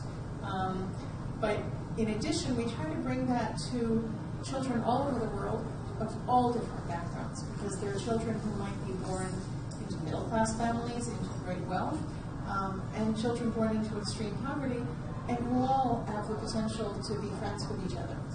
And so the dynamic that we have among children of very different backgrounds, it actually has a name that comes from here in India, the word tabori, which can be used as an insulting word. The founder of our organization heard children being called that who were along the railroad tracks and often begging to survive. But what he saw that was very valuable was that those children, if they got some food, they were sharing it with each other. They were reaching out to each other. So he said, okay, tabori can be a beautiful name for a movement of children around the world who want to stand up for each other, who want to be in solidarity, who want to stop bullying, to make sure that nobody be picked on for any reason, for any kind of difference, who want to really build friendship. And there are sometimes magazines or organizations that talk to children about poverty. Sometimes it's in ways that are actually very negative. That the child living in poverty wouldn't want certain things to have been said about their parents, about their family. So in Tapori, when there are messages about poverty, they really come from children who are living in those situations, who see sometimes how things that their own parents or their family might be going through might be very, very misunderstood by others. And so it's a place where they can share their story from their own point of view. So that's one aspect of what we do, and there's a tapori.org on the internet. You can find it in many different languages, and it's a correspondence between children. Children can write in, and I'm seeing young people here in the room, and you might be interested in using tapori with children younger than yourself, helping them go to that website and discover how they can be part of this network. With young people, we've seen it very important to look at the question of competition in education versus cooperation. A lot of education and training is based on we must compete. Who's going to get the one spot? Who's going to get the better grades than someone else? And we find that doesn't bring out the best. It doesn't help us as a society reach our full potential. So, for example, in Madagascar, there's a community where young people have often had very, very little formal education, are scavenging at a rubbish dump. We gave them an opportunity to be part of a training program for information technology, learning to repair computers. And what was incredibly motivating to these young people was that it was very collaborative. The idea is that every young person who starts the program is going to go all the way through it by helping each other. So if during the course, if one person is not understanding as much, they stop to explain, and the one who's explaining is also learning more what is being taught because they're explaining to someone else. And if somebody needed to miss a class because there's a crisis in their family, there's something very chaotic going on, the others that evening are going to go visit them and say, this is what we did today. And that idea that all of them could succeed together helped all of them to really achieve excellent results, which was recognized by employers after this program. So these young people who, as I said, had very, very little formal education, they were hired in a company to do work that was the equivalent of a really higher degree in repairing computers, and their employers appreciated not only the technical knowledge that they had, but also the human qualities that they brought to the workplace, where they were really able to transform things. And I'm going to pass on to the next speaker in just a minute. I'm just going to say another word about the way education can work with adults. We have a training methodology that we call the merging of knowledge, where we're looking at people who live in extreme poverty and people who may be university academics, who may be policymakers, and who can learn from each other if the context is right. Sometimes there's a framework of academics studying poverty, interviewing people in poverty, but coming to that with the framework that they designed in a university, not in a low-income neighborhood. And very often it's that very framework that can prevent people from really contributing to it, it can even paralyze the way you're thinking about your own life when you're being asked somebody else's questions that don't correspond to what you know to be true, what you've experienced, but what other people may be very unfamiliar with because they just haven't walked in your shoes, they don't know what your experience is.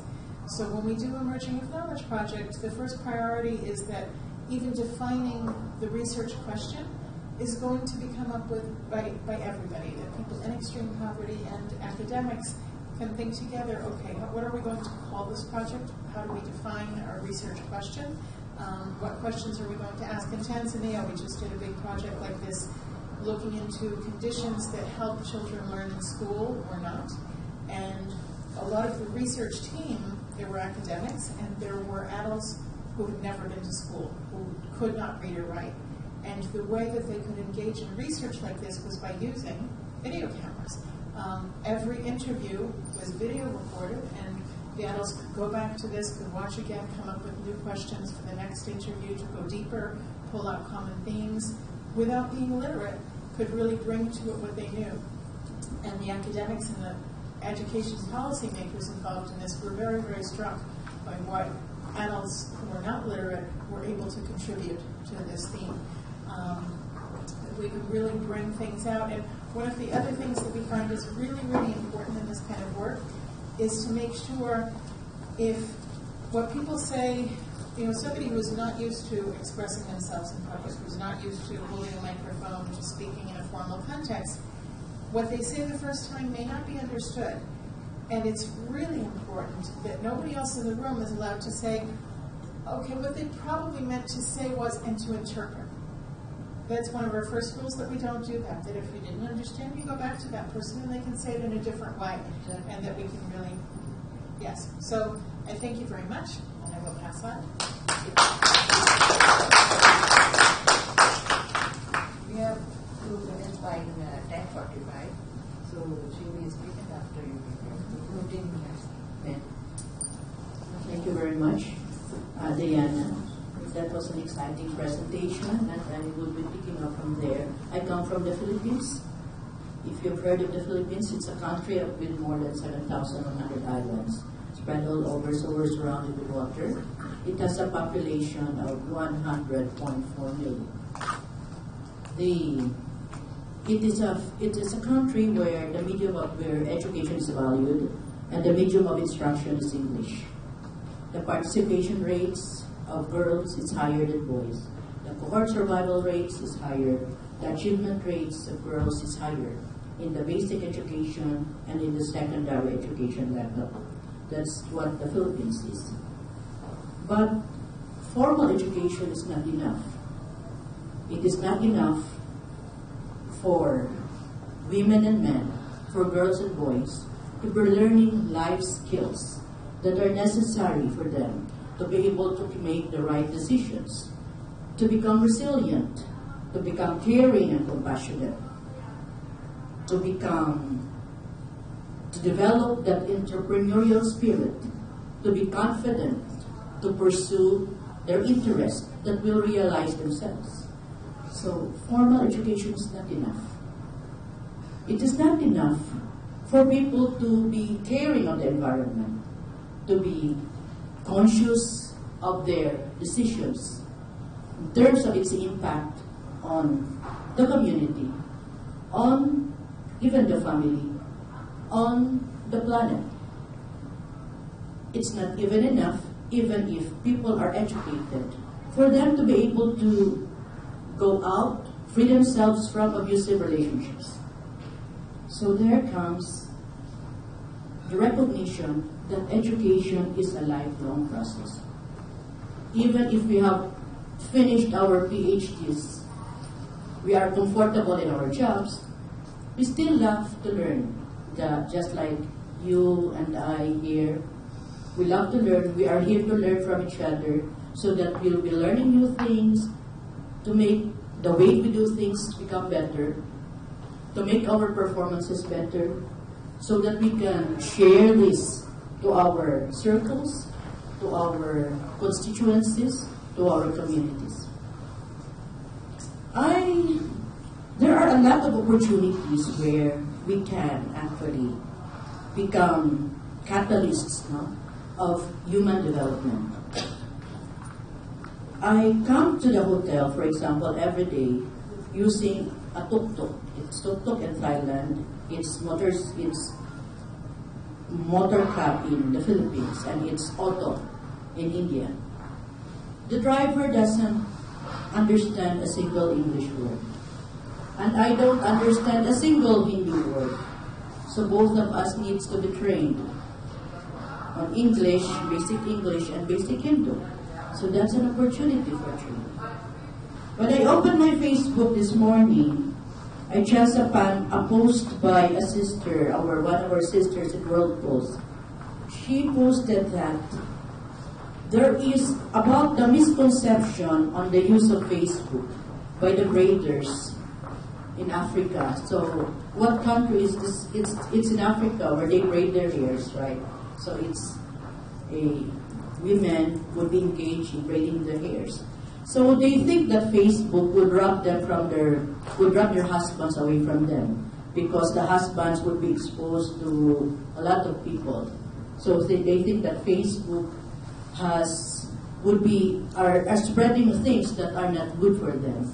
So my sister here, Fiona, replied to that post saying, you teach the women how to use Facebook for their business. And that actually, that actually excites me because I am trained to train Women's Business by Facebook Asia to use the Facebook page for women entrepreneurs.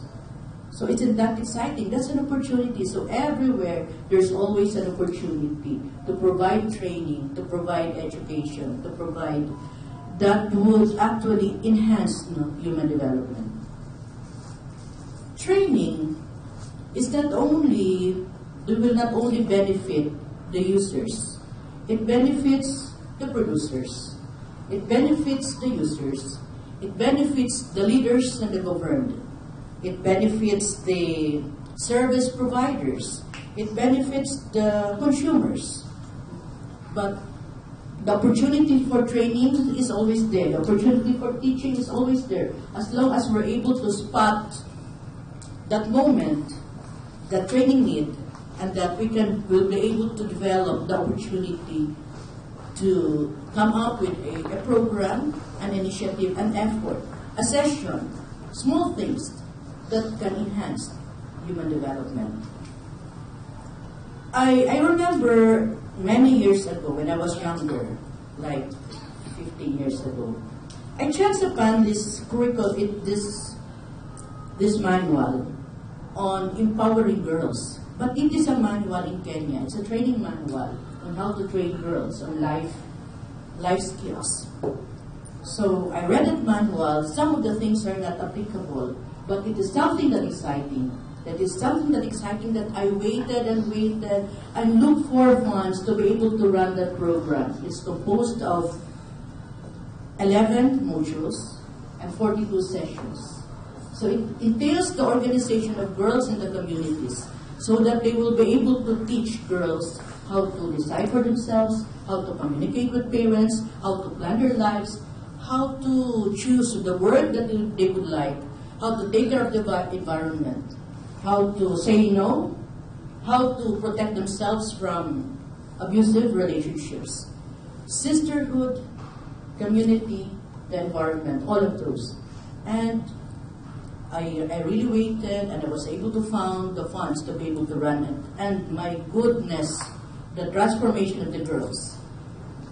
The girls from 11 years old to 24 years old, they're able to decide, well, that actually helped reduce teenage pregnancy because they're busy with community sessions. Every Sunday, every weekend, they will organize the sessions composed of girls, 15 girls in every village, and that we're able to run it for 1 year.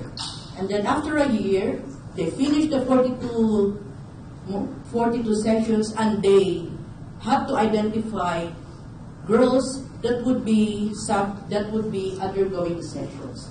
So those training programs are actually not complicated. It's simple, but it can be easily implemented as long as it is adapted to the context.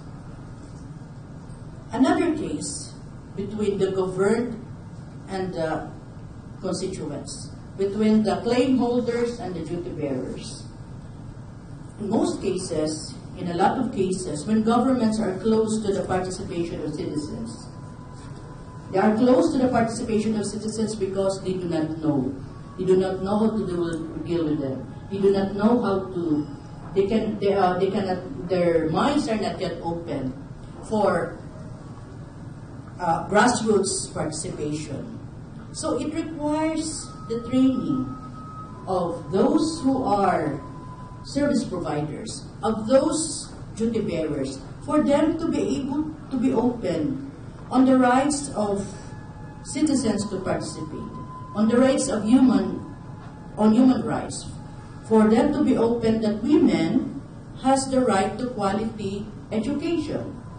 So we train them, we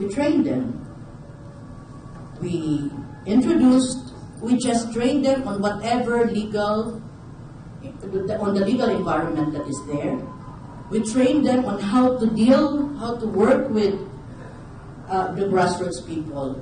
We train them on we sensitize them on how to work with women micro-entrepreneurs. But it's not enough.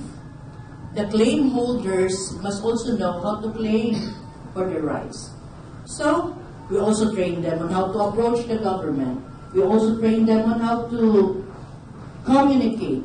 We also train them on what are the resources that are there that they can use so that they will be able to maximize on what are the resources and knowledge that is there to be able to enhance their products so that it will be very attractive to the market, so that it will increase income.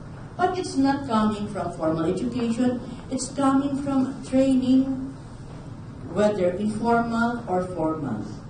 So that means that if you and I here would be able to identify those training opportunities that will help us improve the way we do things, that will make us more compassionate, more caring, more democratic, more loving, more effective, more assertive, then we could really make a dent in terms of achieving sustainable human development. So thank you.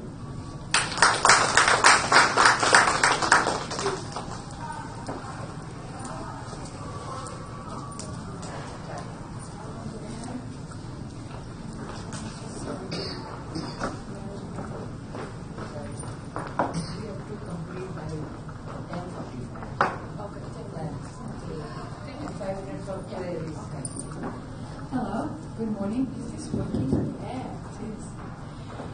First of all, I'm very thankful to be here at this fabulous event with so many brilliant people. And it has been a pleasure, I thank you for having chosen to come to this session. It has been a pleasure to realize that the world over, no matter what nationality the person is, the face of education is indeed changing. I'm a coach, but I'm also an English teacher. And there's been a lot of talk in the last year, and the last 2 years, last 3 years, about the fact that knowledge is no longer enough. And the other thing is us realizing as teachers that we are no longer teachers. The concept of a teacher is completely outdated. We are trainers or mentors rather than teachers. And this is a big change in the education system. A change for the better, but a change that requires teachers to realize that first they need to develop their own skills, their own 21st century skills, their own creative, imaginative abilities, their own communicative abilities, their own cooperative abilities, and so on. So the first thing that really matters is that if we do not lead by example, there is no way that someone is going to believe what we're saying. So either we change our behavior and our attitudes as trainers and educators, or else the issue of training does not come through because we are not walking our talk. The other thing is, and it may seem non-related, but it is as we are going through our own self-development process, which is mandatory, a teacher, which is no longer a teacher, has a huge responsibility. We work with shaping people's way of looking at life. That is a huge responsibility, a huge social responsibility, a huge human responsibility. So, if we want to improve the way we approach children, teenagers, etc., whatever sphere we're talking about, anyone has to go through a transformation process. There's no option.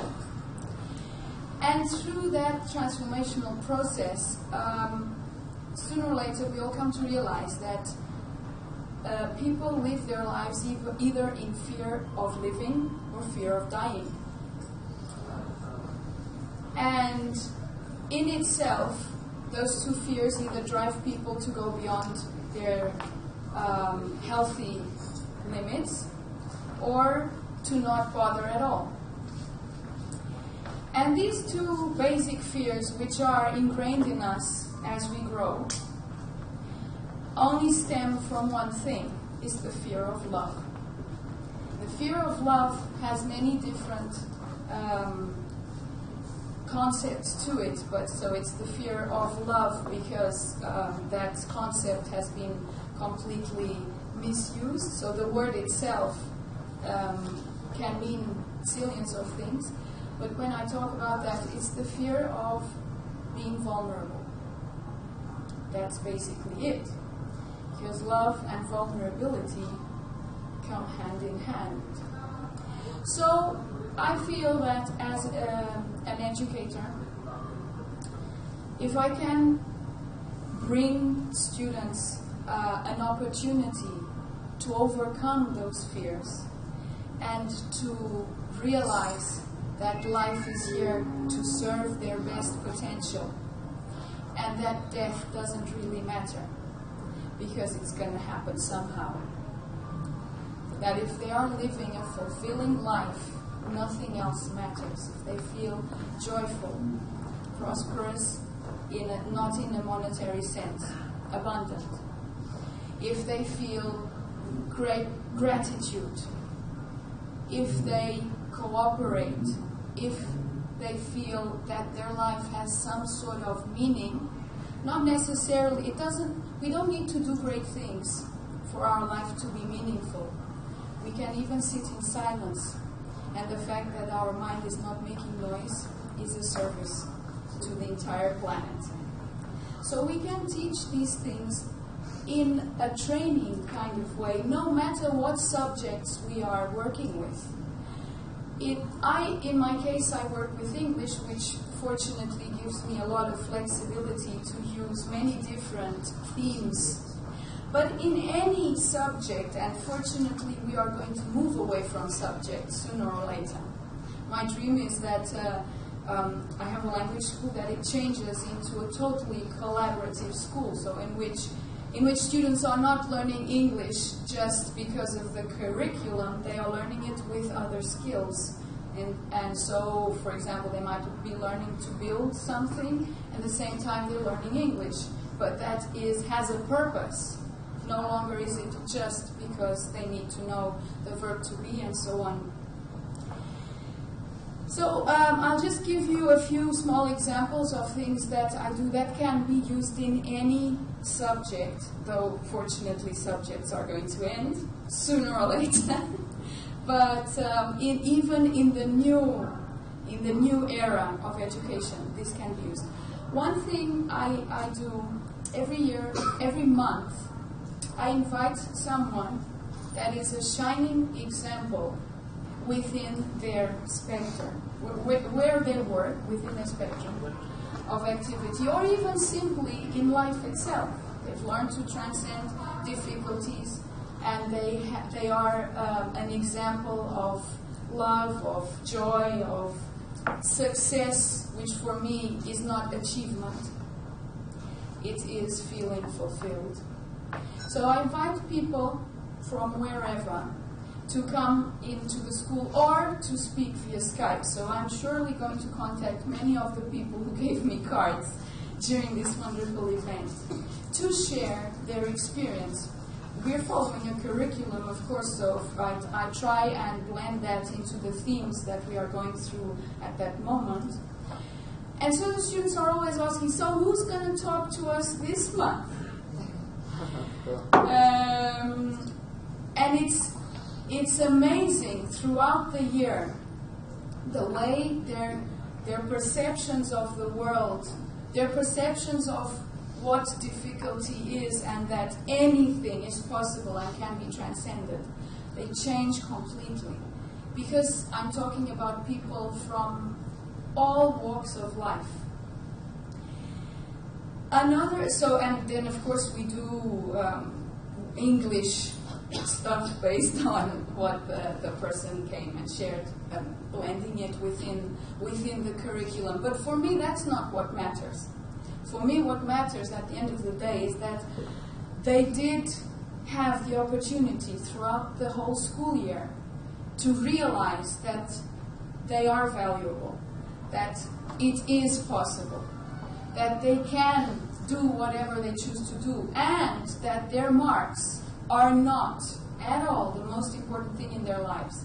In Portugal, and I see that in most other countries too, the high marks is really important. So if you don't have a high mark and then you can't go to the university you choose, then you won't have the job you choose. This conversation hasn't changed much yet.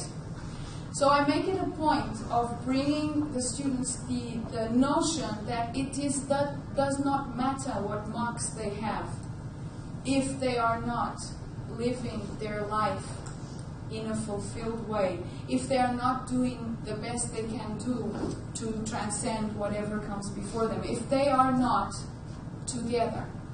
A concept that I teach is Ubuntu. A person is a person through other people, but I don't necessarily use the word. Because togetherness has the power to empower. So bringing these people to talk about their experiences makes it possible. If they can, I can.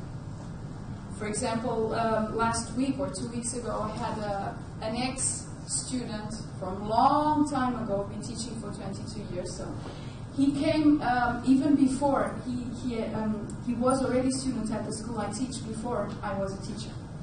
So he came and shared the example that he managed, at the moment he's working at the United Nations.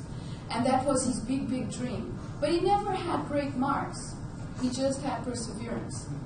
He did not have people he knew there. He just applied and went through the process and managed to be where he is and is totally fulfilled. Though his marks were fairly regular, he even had a lot of difficulty studying and worked always to pay for his studies. So he came to share this with the students. Kids who, in this case, at a private institute, have everything. So that they can realize that if their parents are not going to pay, they can do whatever they want anyway. They can learn, they can thrive, they can go forward. And the last example I'd like to share is that with any age group, every year, I do this small exercise. Not at the beginning or the end, it depends where it comes up. Which I also do with my family and friends. And it's a very simple exercise. It is to look at the person that we have in front of us and tell them, in this case I do it in writing so they can keep it, what glows in that person. What is the glow that I see in you? It is so beautiful. Because the people who are looking at the glow, they have to lower their guard. And the people who are being looked at have a lot of trouble accepting what the other person is saying. Because we have a lot of trouble accepting our glow. So this very small exercise produces a huge transformation. We can do this at home, anywhere. And then, so my students now call it the suicide helpline. I work a lot with teenagers, and in Portugal at least, I don't know if it's the same everywhere else, but suicide rates are high in teenage ages because of frustration, basically because things don't seem to make sense. We've all been teenagers. We know what it's like. It's not easy to be a teenager with the emotions going up and down, right? Sometimes it seems like it's the end of the world. So if we can tell and show by example that no, tomorrow is a new day and all things pass, therefore you must believe in your glow, and they can look at this little card that they took home, and in this case they get one from each person in the class. So they have a lot. That's why they call it suicide helpline. And that in itself is so simple and so empowering. So these are just two small examples of things we can use in any subject. Doesn't matter what we're teaching, because we are teaching human beings.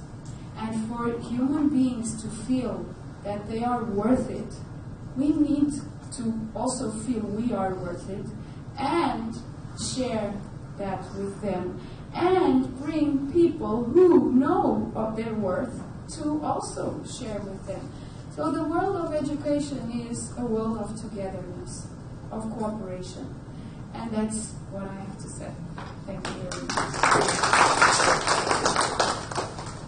Any question, please?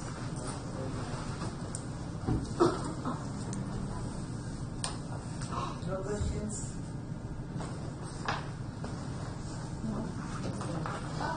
Yes, I finished early, man. No, it's right on time. It's 10:45. Paulina. Thanks everybody to make such a good presentation. It's such a learning things, like everywhere we learn. We are a constant learner. Paulina, just thank you very much for your sharing, because you emphasize on the training aspect. After the formal education, whatever it is, half or full way through, or sometimes we lack in some of the areas which we can really make a super added complementing through training and coaching and all this. So, in one point of your presentation, you shared about the electoral people, okay? They are close to mind, and that has less of connectivity with their community. And because of them, they need to retrain, that really helps more.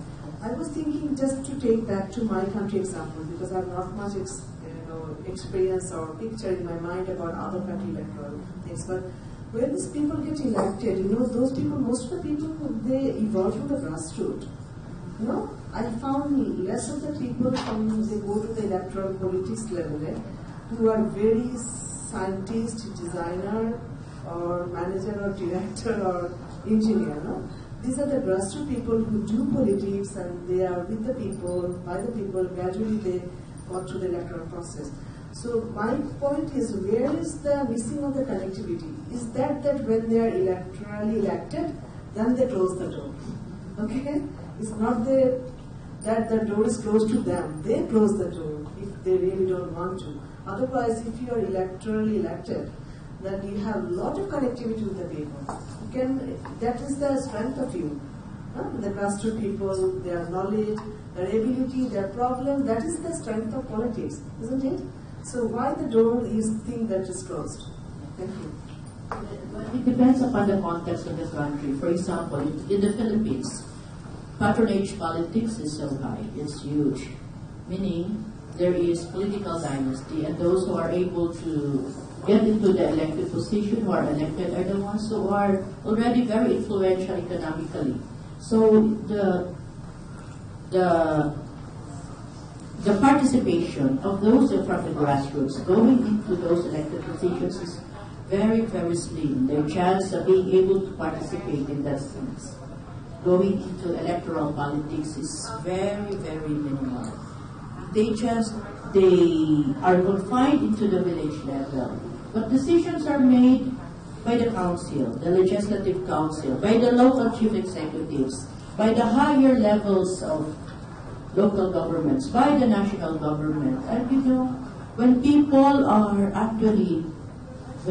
vote, it depends on the type of democracy. When people vote not based on the platforms, but based on what they get during elections. It's a sad thing in our country. Then the tendency is for those who are governing, those who want the election, to disregard the community, to disregard, to dissociate. They are elites. So the laws are there. There are beautiful laws, but they are not being implemented. So our role as community facilitators is to tickle them, advocate that, hey, there are laws. The local government code says, the constitution says that participation should be there from this level to the level to the level. So you just have to educate them and remind them of the laws. Is it a way of education or is it advocacy? It's an advocacy that is combined with training, because the skills have to be there. The participatory skills, the consultative skills has to be there, especially with local government units. They are the ones who have the programs, the budgets, and that they are the ones who are providing the services. But then if those services are not responsive to the needs of the community, it is responsive to whatever they think of is the intervention that is needed. It is not in attune to the needs. Because planning is not participatory, then there is a disconnect. So it is just right that the process of dialogue is there, that communities should be trained on how to communicate, how to approach, how to understand the existing laws that are there for them to participate and to ensure that their needs are being responded. So that's how it is. So it depends on the context. Tania, you make me, I was connected with you. You are going through so many interesting way of enlarging people. Okay. But I have something to share. It's about what you said, Tania. I have a son who doesn't want to go to college. He is graduate of high school. And when he was studying, when he was in school, he is not studying. Her notebook is full of sketches of the things that he wants to do. So when he finished college, your expectation as parent is to really go to university. Son, what do you want to take up? You're going to study. I want to sew, meaning you want to make something. And said, oh no, I have to look for a school. And then there's the university. They don't offer that courses. You have to be studying college. I said, can I learn how to sew right then? He said, no. So I found a vocational school. It was offering dressmaking. And I am a gender sensitivity trainer. I'm a gut trainer for more than 10 years. I told him, hey, it's not offering tailoring. It's only offering dressmaking. And he said, oh, is it that? Why? Is it wrong? And that Fourth one, Yes. Yes, it was an alarm. So we have a few meetings. Fiona, join us with the service. Oh, they was a good start. Yes, I showed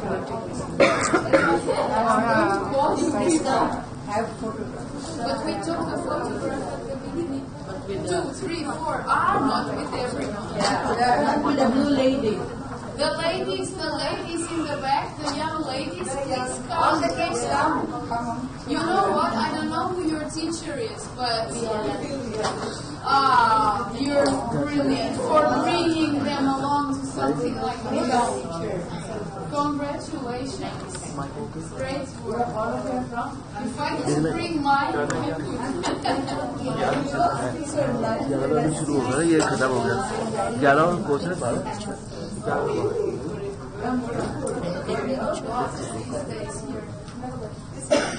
feel so enlarged, see colors and colors around us. Make a big circle so all you get. They're the energy.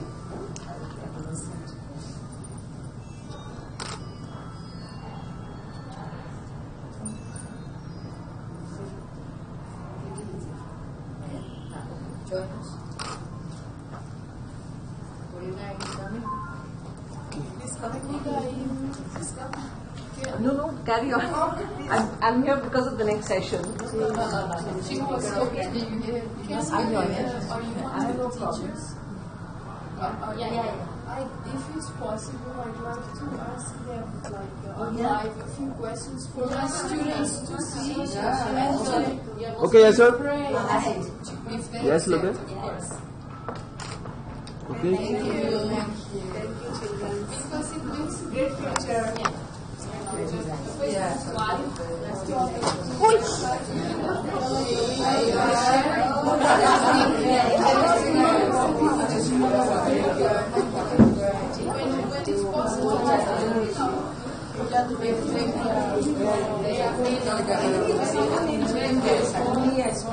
Will you? Great! Thank you.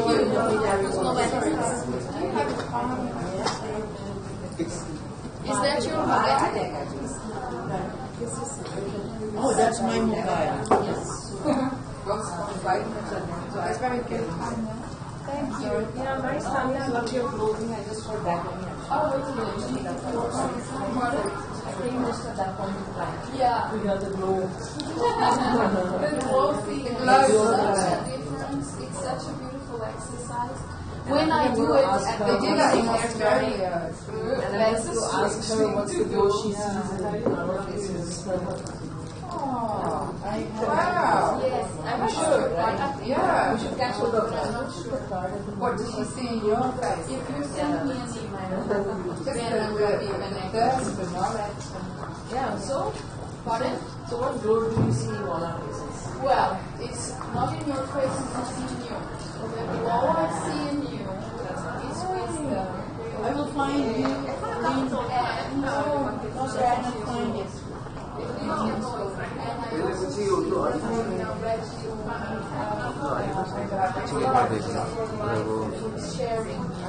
उधर यार 2-3 बच्चे सारे आए थे ना दाढ़ी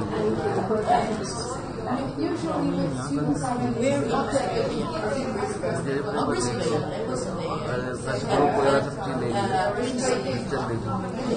Queen's University of Texas. oh yeah But only for a few days. For training. I also do field I love the system. I like it.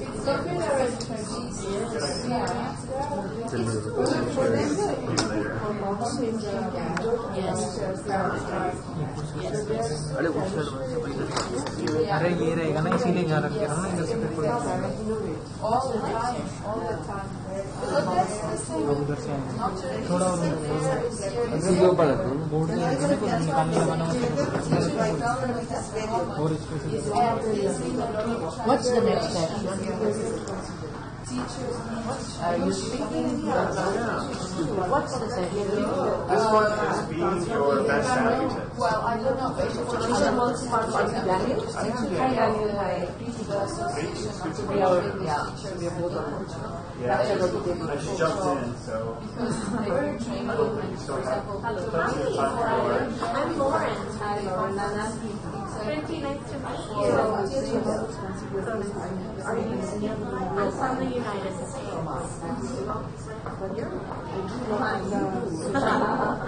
What are you speaking on? Oh, good. Thank you.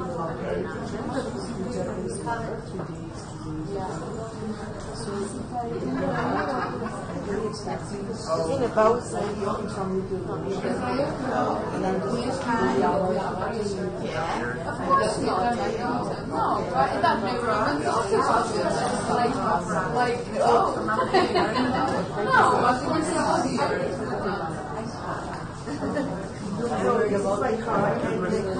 it's easier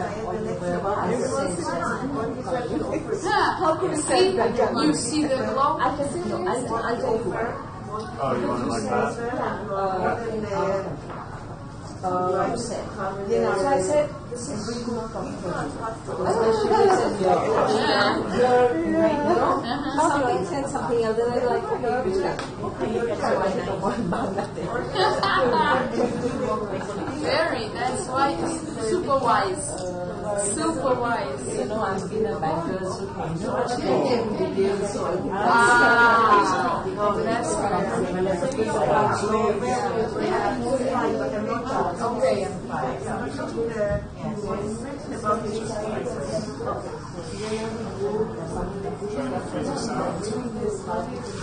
Yeah. There you go.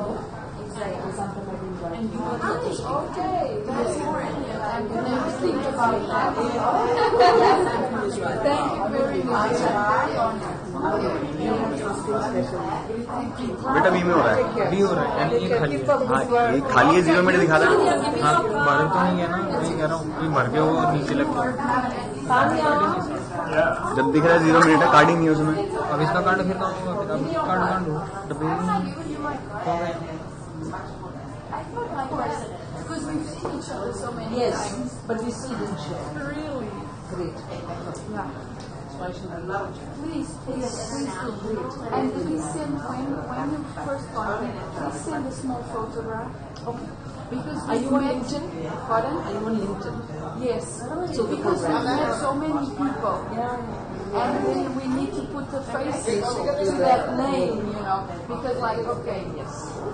These are names that I don't have a relationship usually. So, you know, it's like learning a language. First connect on LinkedIn. Okay, So great. that's a great way to connect. Good.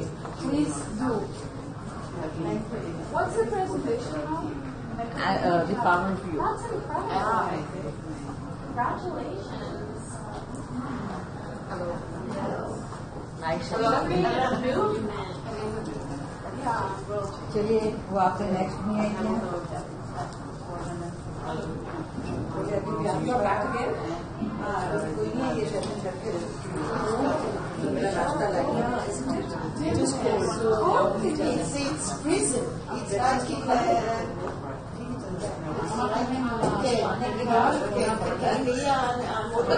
So can you? You are a speaker or you are organizer? I'm a speaker.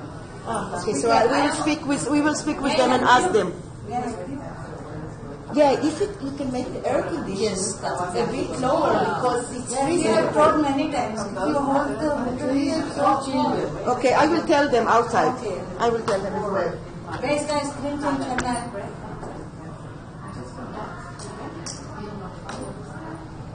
She's the volunteer. She's taking care of us, putting us together. It's 11 o'clock, right? So 1 hour each. Oh, you mean each of us? So we can speak for about what, 10 minutes each, and then also leave it to the. No, I think he's also here. Yes. And I think there should be another lady. You speak 3 there? And I think another lady. Hopefully she will suffice. Good job. She got how many? 10 minutes. How many speakers are there? So we will find out. Just 1 or 4. Hopefully Pooja will come. So 4. That's my opinion. The next one is. He doesn't list you. Yeah, the names are.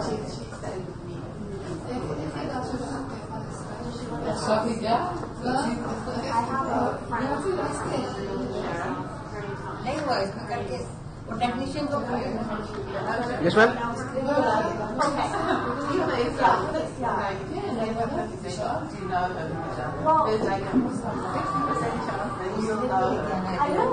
Everyone knows. 11. That's why I thought that There's always she and I used to be like, we used to spend a lot more time together. But I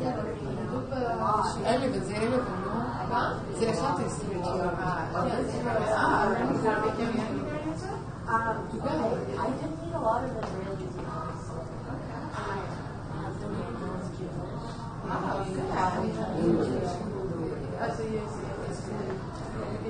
I have not made I would love to. We're walking around She's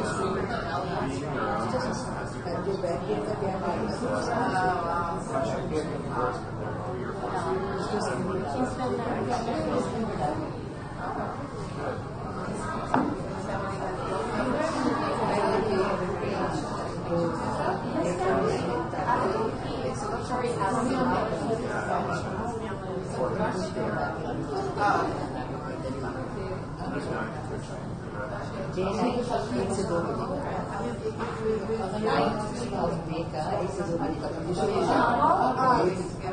I did really wasn't a good stand. Secondary folders.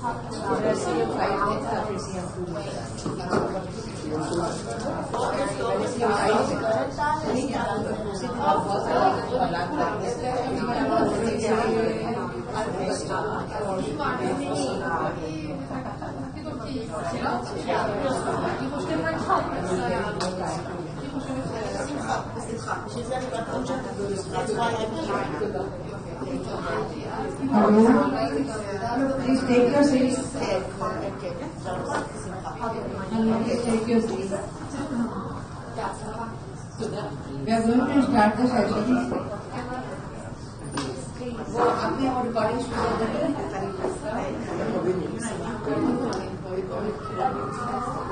इसमें वो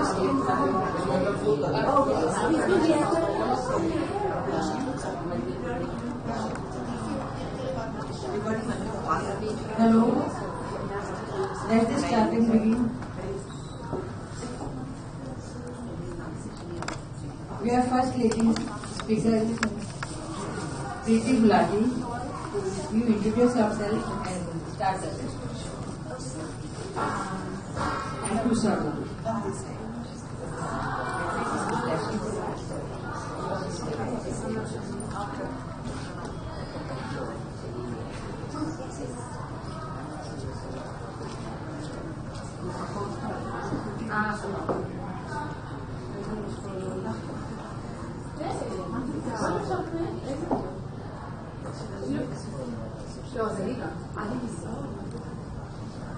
Should we have the other speakers also come and sit here? They will speak. They can sit anywhere. If you have to speak. So maybe we should call them here. Daniel, would you like to come up here only? Dr. Rehab? Dr. Rehab? You want to come up and sit here? We have Priti Gulati and Daniel. Pooja, Dugar, Rehab. Pooja. Oh, please come here.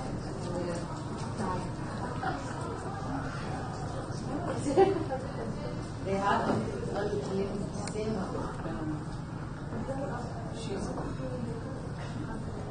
Do you want to come here? So we have got 2 leads and 2 panelists, and we have to complete within the hour. Yes. So,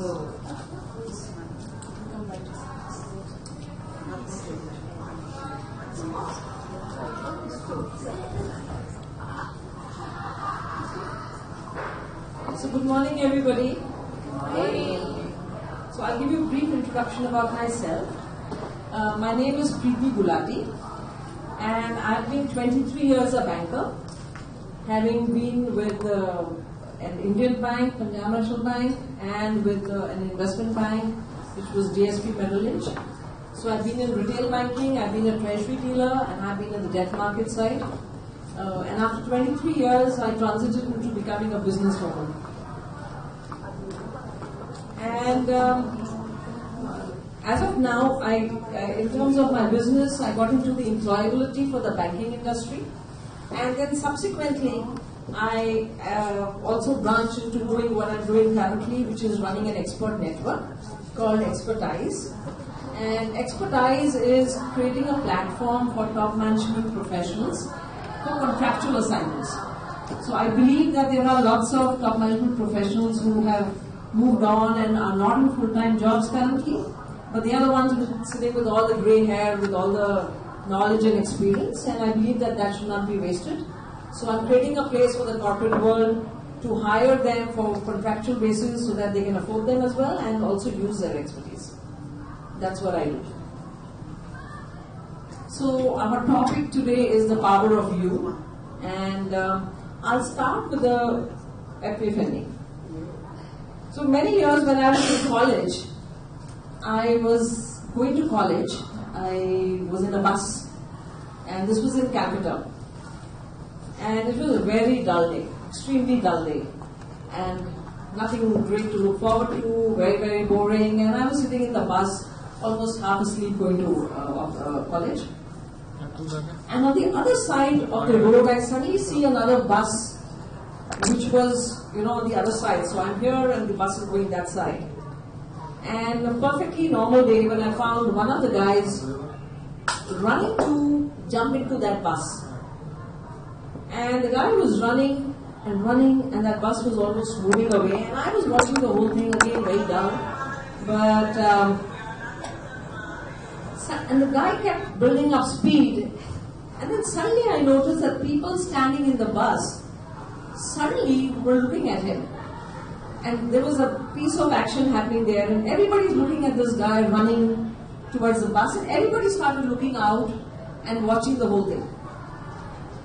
And the moment he came close to the bus, everybody, people standing on both sides of the door, they all stretched out their hands to pull him up. And here I was watching this whole scene, and then I'm like, you know what hit me was, and they eventually pulled him up, by the way. But only once he got close there. But that journey, that effort, from where he was to reach close to the bus, was completely his own. And what struck me was that you have to make that effort. There are no godfathers, there are no free lunches. It's all about you. And you have to come to that point till people will help you up. But they can't just help you like that. So that hit me, and that has been my mainstay all my life. And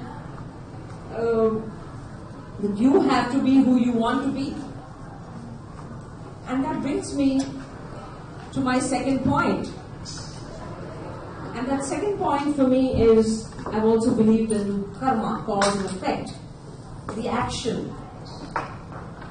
So you as a person, you have to put in the effort, like we already talked about, the action. You have to throw that ball into the universe. And unless you don't take that action, nothing is going to happen. Again, it's all about you. So in terms of, successful people, people didn't reach there without doing nothing. People made that effort. They threw that energy into the universe. And in terms of people who do it, they are successful and are not successful are people who did it or did not do it. If they didn't do it, nothing is going to happen. I can't sit at home expecting lady luck to fall on me. Well, that might happen to some people. But I have to put in that effort. And only then something will happen to me. And that's been again the mainstay of my life in terms of where I was and where I've reached. That I have to do it. Nothing is going to happen to me unless I put in that effort. Perseverance. And like I said, I transited from being a working person into being a businesswoman. And what stood by me was perseverance. To do it again and again and again. And if I fail, I would again pick up the pieces and move forward again. I can't let go. So again, it boils down to who we are as a person.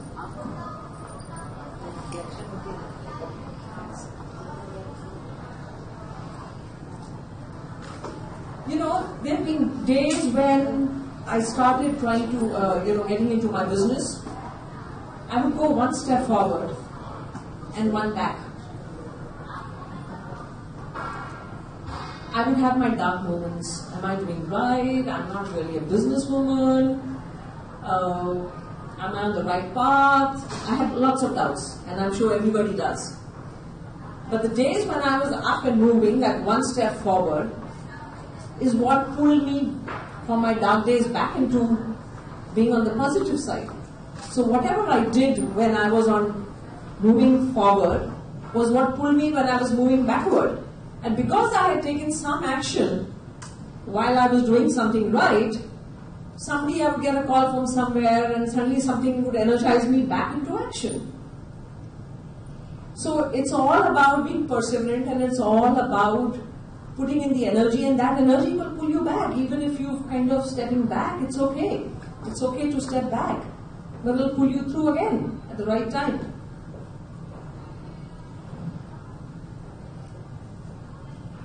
The other thing for me that has really worked is being determined. And I learned from a very noble man was that determination really means not letting any excuse come in the way to reaching where you want to be.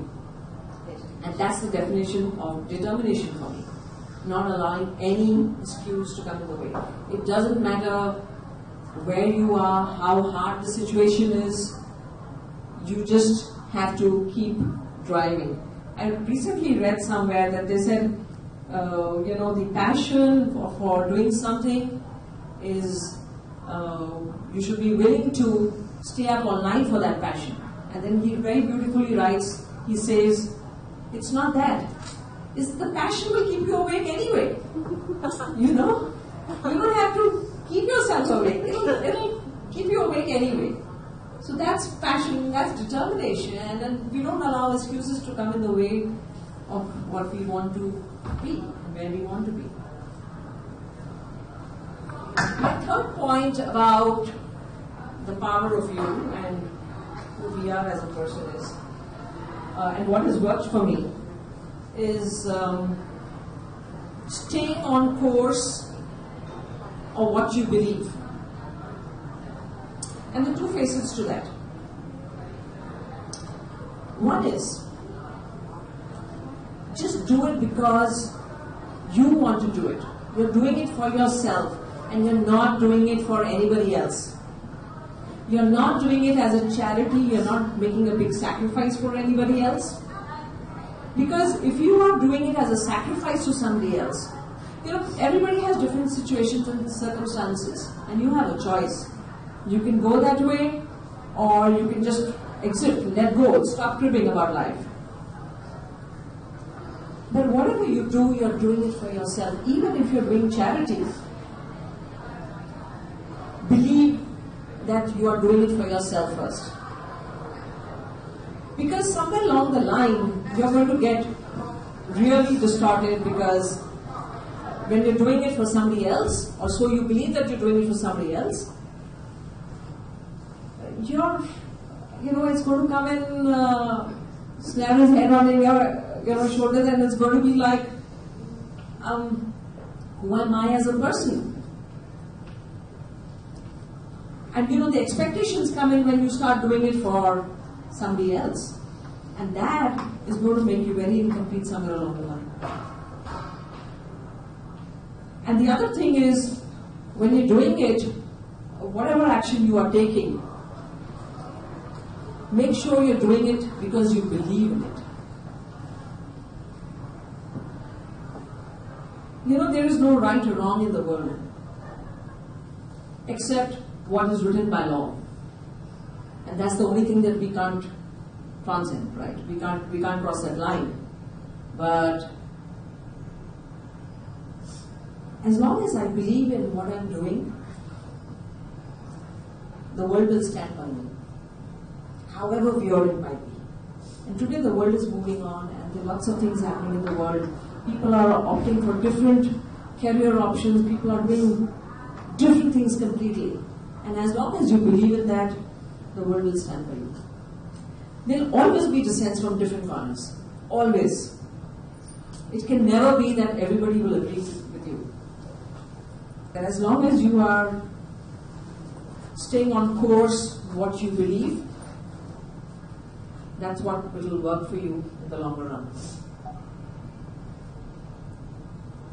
And the other last point for me is, and which is actually the foundational of all the other points that I've talked about,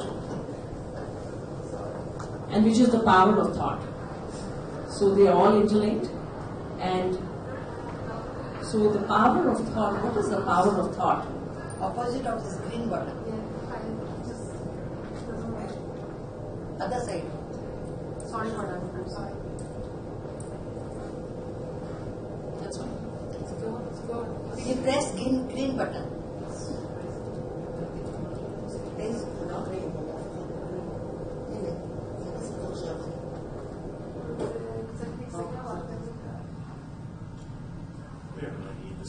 Oh, yeah, we don't need this.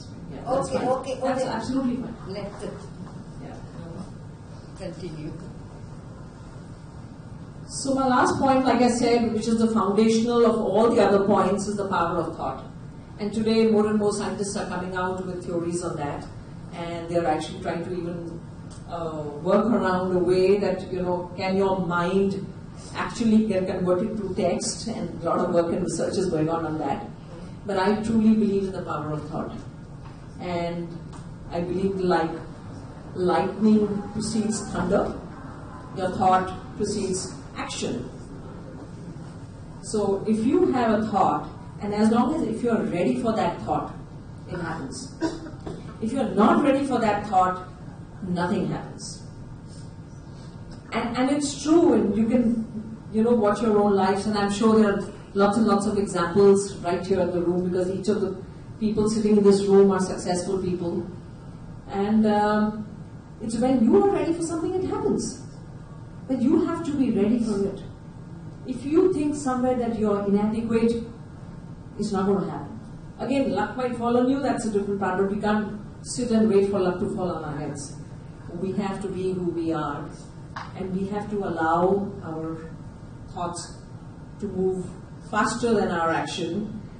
And I very beautifully read one line which said, we are actually a shadow of our imaginations. I found that very beautiful. Very beautiful. We are the shadow of our imaginations. So imagination, and then we follow, because our paths and our action will take us there.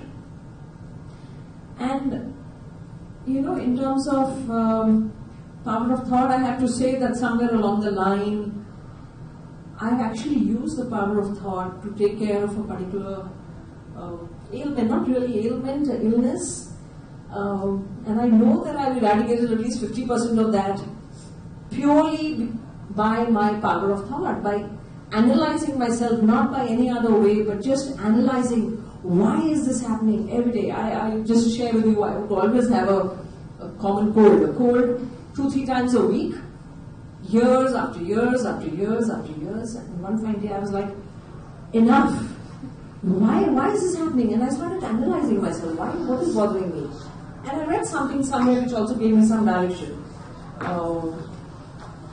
And it's now months or days when I even find that 50% of my ailment actually went with the power of my thought.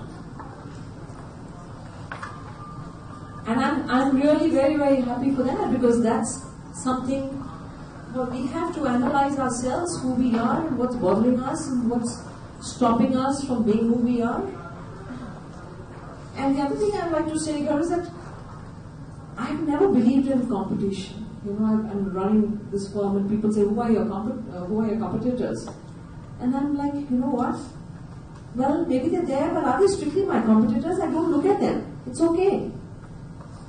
And like God gave us 7 billion plus counting faces, unique faces on this earth, so has it given us unique beings. We are each of us a unique being, and I don't have to spend my energy looking at the competition. Yeah, sure, I need to be aware of what's happening. I need to look around. I have to be educated enough to also realize that whatever I'm pursuing, is it on the right path for me? And if it's a business, then of course we have to look at the business and commercial angle of it. But I don't really need to look at my competition, because each one has his own little niche in life. Each one has his own little song to sing in this world. And actually, when I looked at my competition around the other day, somebody asked me, and I said, okay, fine. I went and looked into the websites of all my so-called competition, and when I really looked at the purpose, their purpose was completely different from my purpose. So I'm saying, well, everybody has their own niche. So you just have to be who you are. And with that, I'll close my talk, and I'll invite the next speaker, Daniel. Thank you.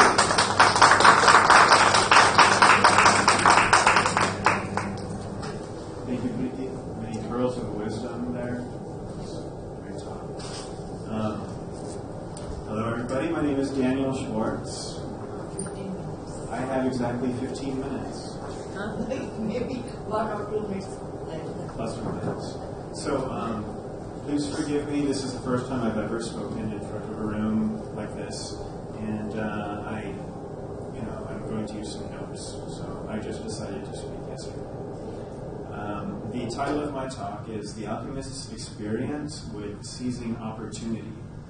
And over time, I've come to realize alchemist is a word that people really resonate with. Many reasons, one being maybe the book by Paulo Coelho, The Alchemist. Maybe you've heard of it.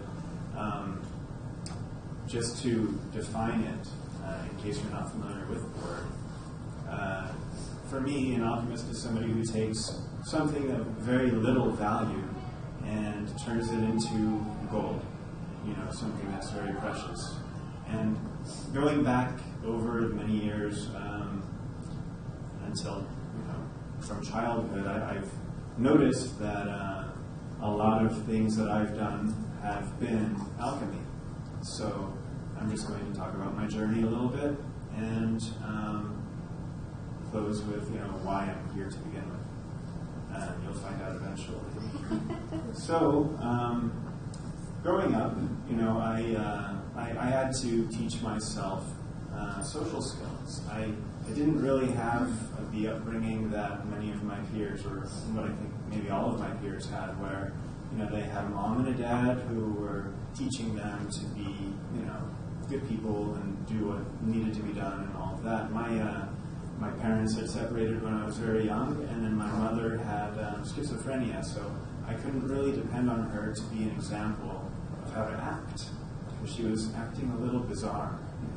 So going through life, I was modeling my behavior through friends' parents, and I realized later on that I was seizing opportunities to learn from people around me and had, more of an open perception than a lot of my friends because of going to other people's homes, or because of, spending time in places that weren't my home, but getting experience from many others and taking, pearls of wisdom and bits of education really from everywhere I went.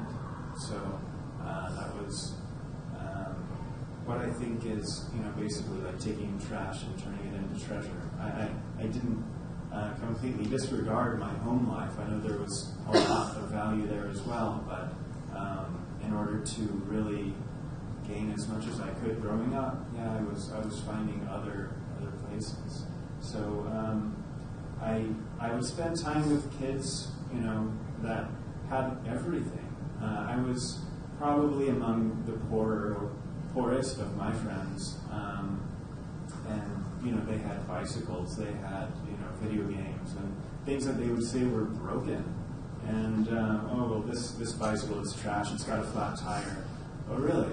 It's trash. Okay. Well, so I showed them. They didn't learn necessarily, but I showed them that I could fix it, and I did, and it became not trash anymore. So, growing up, I got to become somewhat of a handyman, which is unusual for somebody like me who's Jewish to be a man and handy. It doesn't really exist in the culture in America as much for Jewish men to be handy. So that's something that, in the entire world. Maybe it's the entire world. I don't know. So it's not just in America. Yeah, thank you. That's been a valuable tool that I've learned along the way. So taking things that were to others not valuable, and then showing them they are valuable. And then as I was growing up, my father, I got to see him maybe every other summer. He lived in New York, we lived in Texas, and I had chosen that as a kid. It seems there was an opportunity at some point where I was presented with the choice: either you can stay with your mom or go live with your dad. And I knew that my mother needed me, my father didn't. So I said, well, I'm staying with my mom. So I would go and see him every couple of years, and he actually passed away when I was 15. And it was a big surprise. It wasn't something that, he had prepared anybody for. He was sick for a long time. He didn't tell anybody. So when he died, that was, of course, impactful. But over time I realized, well, all the little things that he told me during these brief times that we had together were that much more valuable because they were so few and far between, and there weren't going to be any more of those times ever again. So I reflected on things that he had taught me, like, for instance, when talking with him maybe about my experience at home with my mom. It was difficult. I was probably processing a lot of emotion and, anger. And he taught me, you become what you hate. And that always stuck with me. So don't hate anything or anybody, because that is what you will become yourself. And that's been a large driving force in my life. And, everything that I've gone through going forward, that pearl of wisdom has really stuck with me and enabled me to gracefully go through a lot of things that other people might not have been as graceful about. Like a very difficult divorce, for instance, that, my ex-wife was making terrible accusations about me, trying to take anything and everything that I had, which really wasn't anything at all, and, just basically trashed my life.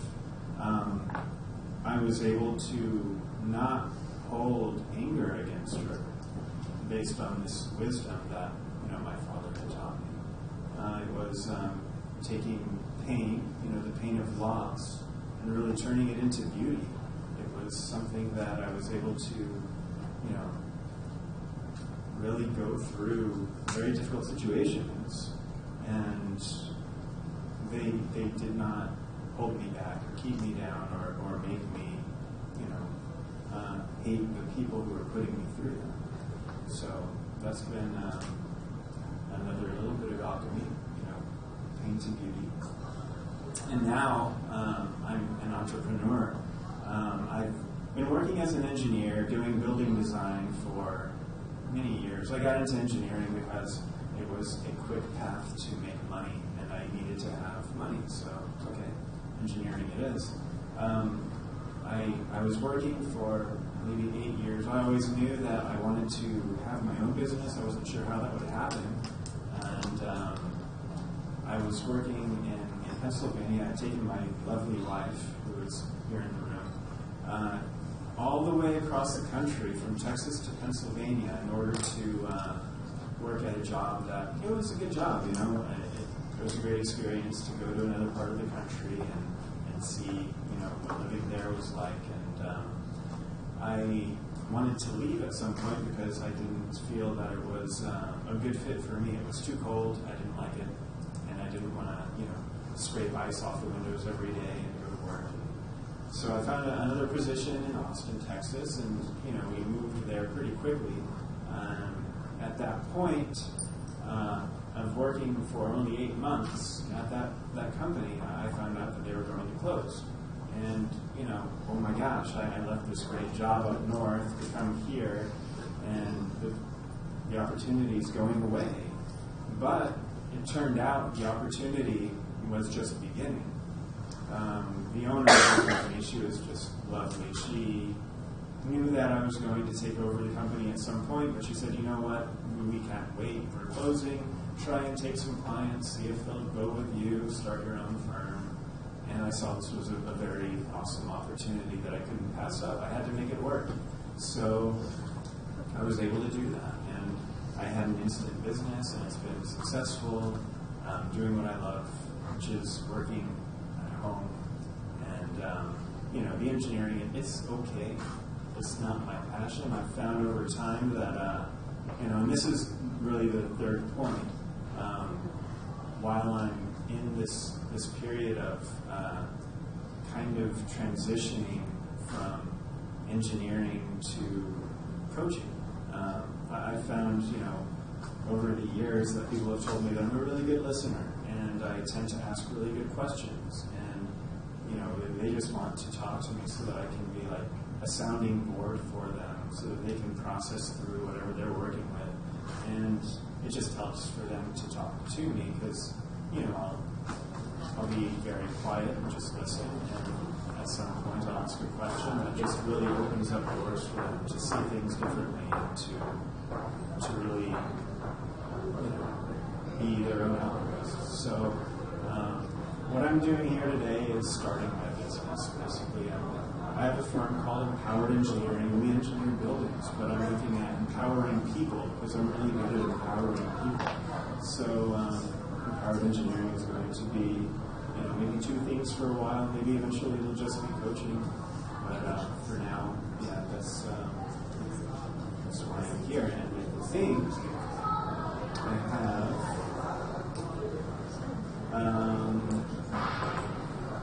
Said just about everything I wanted to say. Yeah, I blasted through every stereotype. People didn't think that I was going to make anything of myself based on my childhood and my upbringing, but it's been good. So I want to spread whatever wisdom I have and open up, the door for other people to feel like sharing. Because I wasn't originally going to speak, and then I decided yesterday, you know what, that's withholding. I don't want to do that. I want to give and contribute. This conference has been amazing.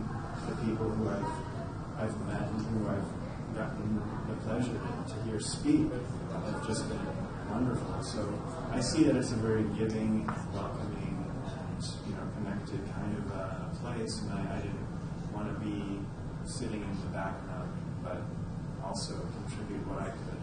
So that's what I've done. That's why I'm here. And thank you for listening to me. I do have one question that I'd like you to either ponder and speak with me after about, or take with you, and maybe you could email me. I've left my cards on all of the tables, so you can take it with you if you like and respond to this question.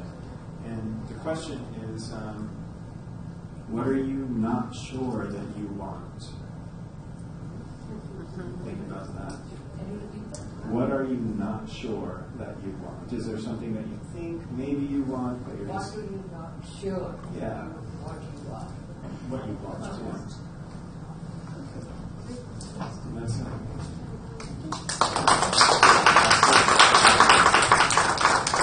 So Dr. Rehab? Thank you. What do you want?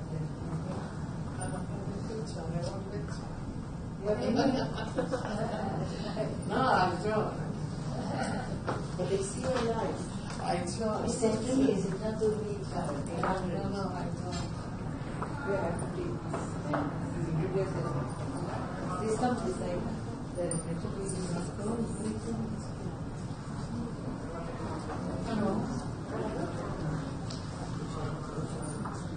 Welcome to this class. I am Rehab Halim.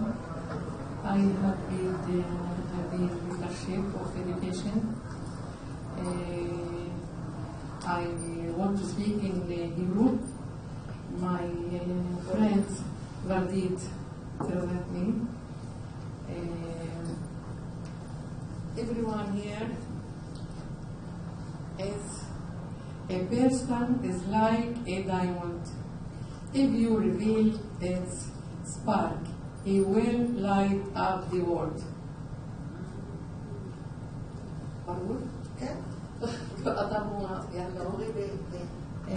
האדם הוא יהלום, אם נלטש אותו, אז הוא יאיר את העולם.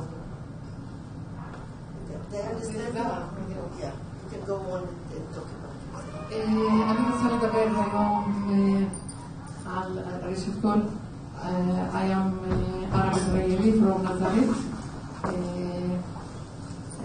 אני רוצה לדבר על חלום והגשמת חלום ועל תיאוריה שפיתחתי ועל תפיסת עולמי. She would like to speak today. She is Arab Israeli from Nazareth. She was a principal of a school, and actually she developed a special school in Israel that combines special needs and regular education. And she ran this school for over 30 years. And she would like to speak today about a dream that she developed, about everyone have a dream and how you can fulfill your dream. אני מאמינה בכבוד האדם ללא קשר לדת, גזע, מין. זה באידיאולוגיה שלי, וזאת תפיסת עולמי, ולפי זה הלכתי לכל כיוון חיי. She believed in the respect and the honor that you should give to any person, whether you come from any religious or any place in the world. And based on this state of mind, that's what lead her to her career during her life. אני מנצרת, הייתי מורה ועברתי לכפר מנשית זרדה, ושם התחיל האידיאולוגיה שלי והחזון שלי, ושם התחיל my vision. כשביקרתי הייתי צריכה לעבור מנצרת לכפר וביקרתי בבית הספר. She actually was born in a big city, Nazareth, and when she got married, she got married for someone from a small village. And when she had to move from the big city to a small village that was much less developed, actually these difficulties or these circumstances make her change, and she had to start to be more flexible to the environment and what she had been through. כשהלכתי לבקר בית הספר שאני עוברת אליו, שם היה ההלם שאני מבקרת בצריפים, מבקרת בתוך כיתות, בתוך צריפים מפח, והילדים לומדים שעתיים ואין שירותים אנושיים בבית הספר. ומשם אני בהתחלה לא רציתי, אבל הנחיה מלמעלה מאלוהים נתן לי הוראה שזה התפקיד שלך, זה השליחות שלך בעולם הזה לשנות את המציאות הקיימת בכפר הזה. When she first came to the school, she was shocked because there was no restroom. It was in a cemetery, and she thought to herself, this is not a place children can learn in. But then she understood that this is her mission, that the voice from God tell her, she's a believer, that this is your mission in this world, and she has to change the reality in this school and this village. הייתי מורה 7 שנים בבית הספר בתנאים הקשים, אבל ב-85 התמניתי למנהלת. ואז זו ההזדמנות והמתנה שקיבלתי מהשמיים, ואז הזמנתי את אנשי הכפר, זקנים וצעירים יחד. She was 7 years a teacher in this school in this hard condition, and then 7 years after she got the job of being the principal of the school, and she invited all the old people, because they have a respect to the old people in our society. She invited them in order to decide together how they are going to change the reality and make a new vision. ואז נאמתי בפני אנשי הכפר הנאום של מרטין לותר קינג. אבל לא הייתי יודעת שהוא היה נאום כזה. אני מעצמי ואחר כך ידעתי שהיה נאום כזה של מרטין לותר קינג, אבל שלי מתמקד בנושא חינוך, בתפיסה חינוכית שאני רציתי לראות בית הספר במנשיה שהוא ראשון במדינת ישראל. רציתי לראות כל הילדים מצליחים וחולמים להגיע לאקדמיה, כי לא היה אף אקדמאי, רק בעלי היה בכפר למד בטכניון, ובכפר בכלל לא למדו וסיימו ג' וזהו. אז קראתי לזקנים, בואו תושיטו יד. אני, את רוצה בתפיסת עולמי אני לא צריכה לסמוך על האחרים לעזור לי, ואז אני לקחתי יוזמה ולא האשמתי את המדינה שאנחנו במצב הזה. קראתי לכפר ואמרתי, המדינה יש לה מצב כלכלי, אינפלציה, בואו נעזור לעצמנו, ואז אלוהים ואחרים יעזרו לנו.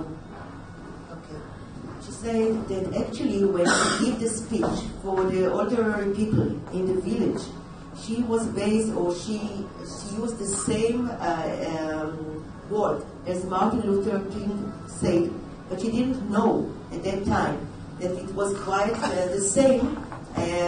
Just later on she found it about it. And what she said actually, she said, we have to trust ourselves. We can't wait for the government to do things for us.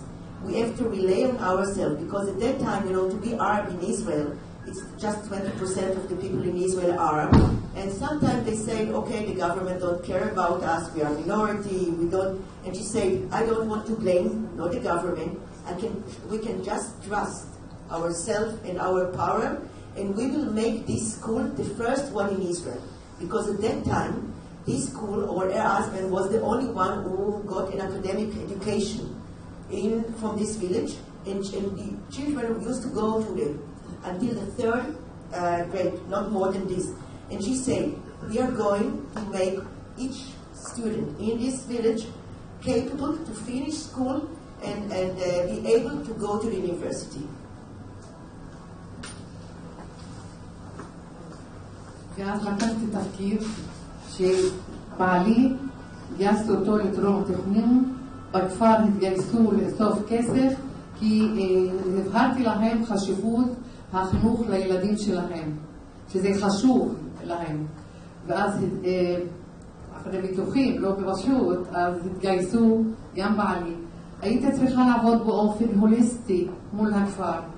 זה לשנות התפיסה החינוכית של הורים, לשנות התפיסה של הממסד כלפי הכפר, כי רצו לסגור את הכפר.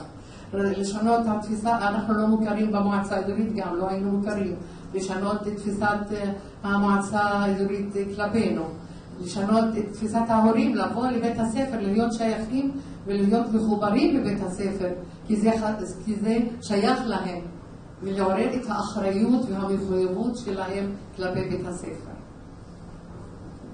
She said that she had to work in a holistic way, because on one end she have to she used her husband, and who is the civil engineer, in order to plan the new school and to make some reconstruction in the available one, and also other people, because their state of mind were different. They didn't see the importance of education at that time. So on one end or one side, she has to work with the people in the village.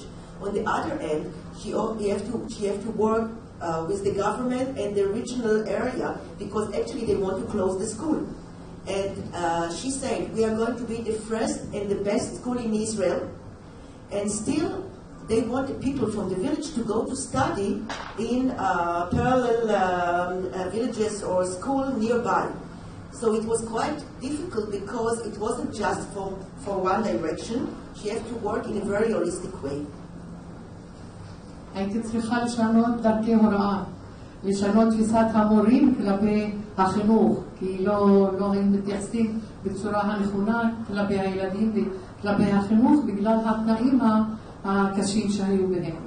אז משם התחילה התנועה והתזוזה לכיוון פיתוח התיאוריה שלי, שאני אדבר עליה. She said the other route that she has to work with is the way they used to educate the children in school, the conception of the teachers.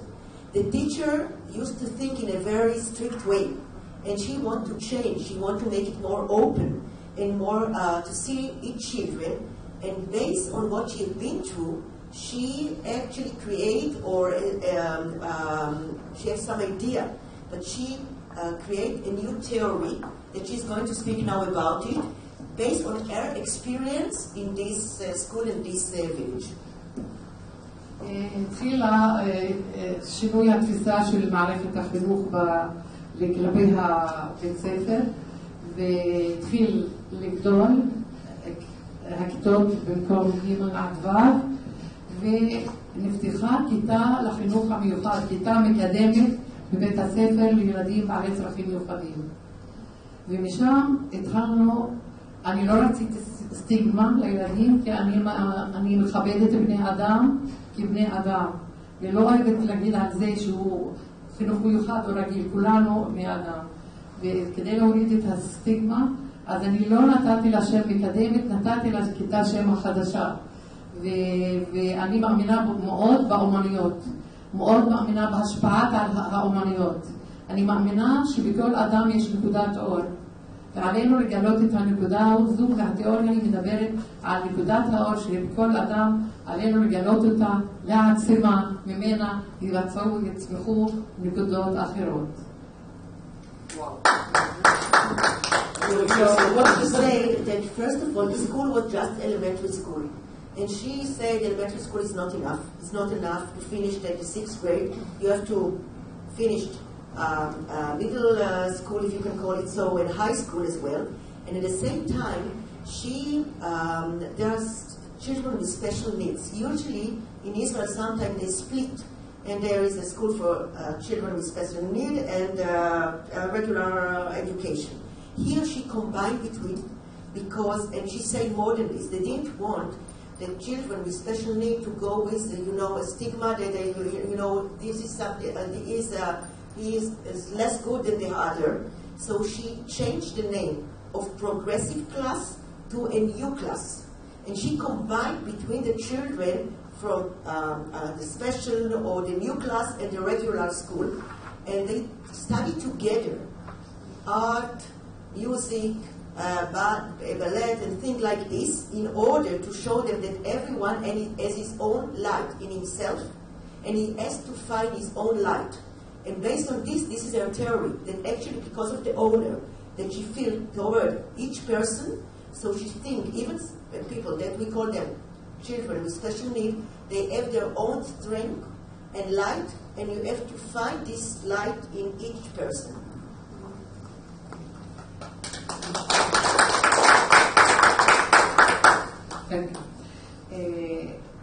כדי לעזור לילדים, אני לא שילבתי אותם באומנויות, אני אוהבת אומנויות, נתתי מהשעות הפרטיות שלי לאומנויות, אז נתתי להם עוד עברית ועוד ערבית. פתאום נפל האסימון שהילדים צעקו, אני רוצה מוזיקה, רוצה לשיר, רוצה לרקוד, רוצה ספורט. ואז לכן אמרנו, וואו, נפל האסימון, אז פה מתחזקת התיאוריה שלכל אדם יש נקודת אור, אז שילבנו אותם בכיתה הרגילה עם כל האומנויות, וקיבלו שעות עזר בשעות האקדמיות.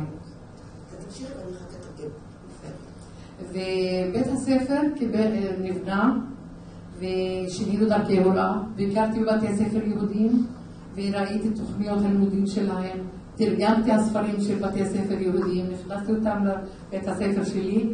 בשנת 90 נחנך בית ספר יפה, מפואר, בעלי תרם, גם משרד החינוך, גם המועצה, כולם התגייסו להקמת בית הספר הזה, וקיבל בית ספר מדגים בשנת ה-90. In 1990, they actually inaugurated or launched a new school that the municipality contributed to build a new school, and her husband helped to plan it, and everyone that can assist in the village. And she traveled around in other schools in Israel, Israeli schools, and she learned the system. She printed the books and she translated to Arabic, that the children will be able to learn with the same books, and also she changed the way they were learn and teach in this school based on what she has seen in other schools. because הזמן נגמר, אז אני אסיים בכמה משפטים. אז החלום התגשם, ובתפיסה החינוכית של בית הספר, שהיא התמקדה בכל ילד, ונפתחו כיתות חינוך מיוחד, 8 כיתות בכל האזור. בית הספר הפך לבית ספר נשיאי, והניסוי שלו שילוב ילדים בעלי צרכים מיוחדים, שילוב קהילה בבית הספר, שילוב הצוות הבר-רפואי. עוד דבר שחשוב לי להגיד אותו, שאני חשוב לי ההומניסטי, הבני אדם. אז עשיתי שילוב תרבויות, דתות. הכנסתי מורות יהודיות, אפילו ללא שפה. והכנסתי נוצריות ומוסלמיות ודרוזיות ובדואיות מכל הסוגים וכל אחת באה עם התרבות ועם החגים שלה, שהילדים נחשפו לכל התרבויות ולכל הדתות וקיבלו את כולם. התרומה של השילוב הילדים בעלי צרכים מיוחדים הייתה לשני הצדדים. הילדים בעלי צרכים מיוחדים זכו ביחס מכובד, גם ההורים שלהם שסבלו מהכאב הזה, אז ירדה הסטיגמה והם הפכו לפעילים מאוד בתוך בית הספר, וגם לילדים החריגים הרגישו שהם בני אדם רגילים ועשו והצליחו, והעברתי 18 ילדים לחינוך הרגיל. החינוך הרגיל הילדים היה התרחב מעל בין הקבלה שלהם. הם קיבלו כל בן אדם, קיבלו אותו לפי הצרכים שלו. גם החלשים בספר הרגיל הרגישו שהם טובים, שהם מצוינים. נקודת האור הביאה להישגים גבוהים בבית הספר, ובית הספר הפך להישגי והוא היה מצליחים, וכן הגשם את החלום קבר ראשון במדינת ישראל. So I said, what she managed to do actually, she said that because she believed in being a human being and get ownership for each person, it's not just become an issue of the local people. People come from all the region. She brought, because she wanted to combine culture, she brought teachers who are Arab, Druze, Jewish to teach, and they celebrate the holidays of each culture, society, whatever it is. She managed to combine between the special education and regular education. The school became the first in Israel, as she fulfilled her dream. It's become an experimental school that people come from all Israel to learn how to do it, and 18 people from the special class moved to a regular class. And you have to remember, it was almost 30 years ago in Israel. It's not just today. To think in this way, in Israel, 30 years ago, it's really to be a visionary and to fulfill your dream. Now it's more obvious to do that, but only this, I finished. ילדי הכפר רופאים ומהנדסים וזה הגשם את החלום. Pay attention to every spark in every human being. You meet, focus on it and promote it. Don't focus on his weaknesses, as you would not like anyone to focus on yours, because nobody is perfect.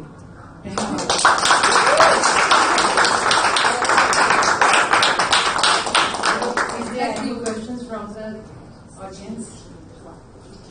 Any questions?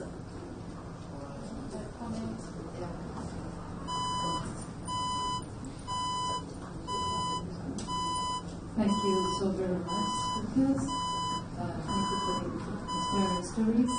I am, this goes to Danielle, and the question. It's not a question, it's a remark. It's so interesting that you asked us this question.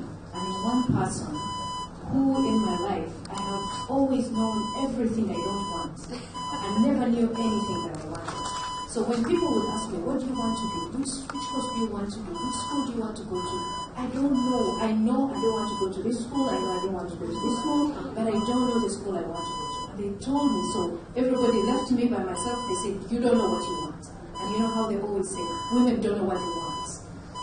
It's so interesting that you ask that question. And now it's very important to me that it's okay not to know what you want, but you know everything that you don't want. And I think that kind of closes off half the path, and so you focus on the other half, and if you persevere, you should be able to find your path on this other side. So thank you so very much.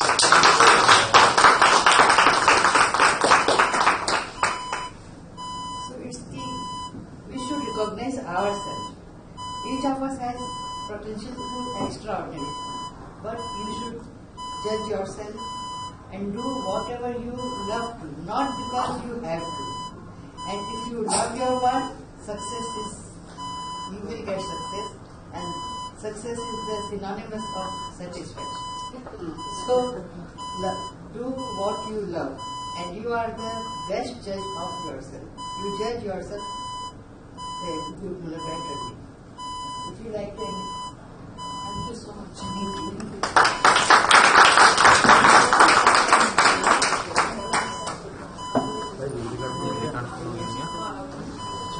Battery नहीं है तो मतलब वो आवाज आ रहा है audio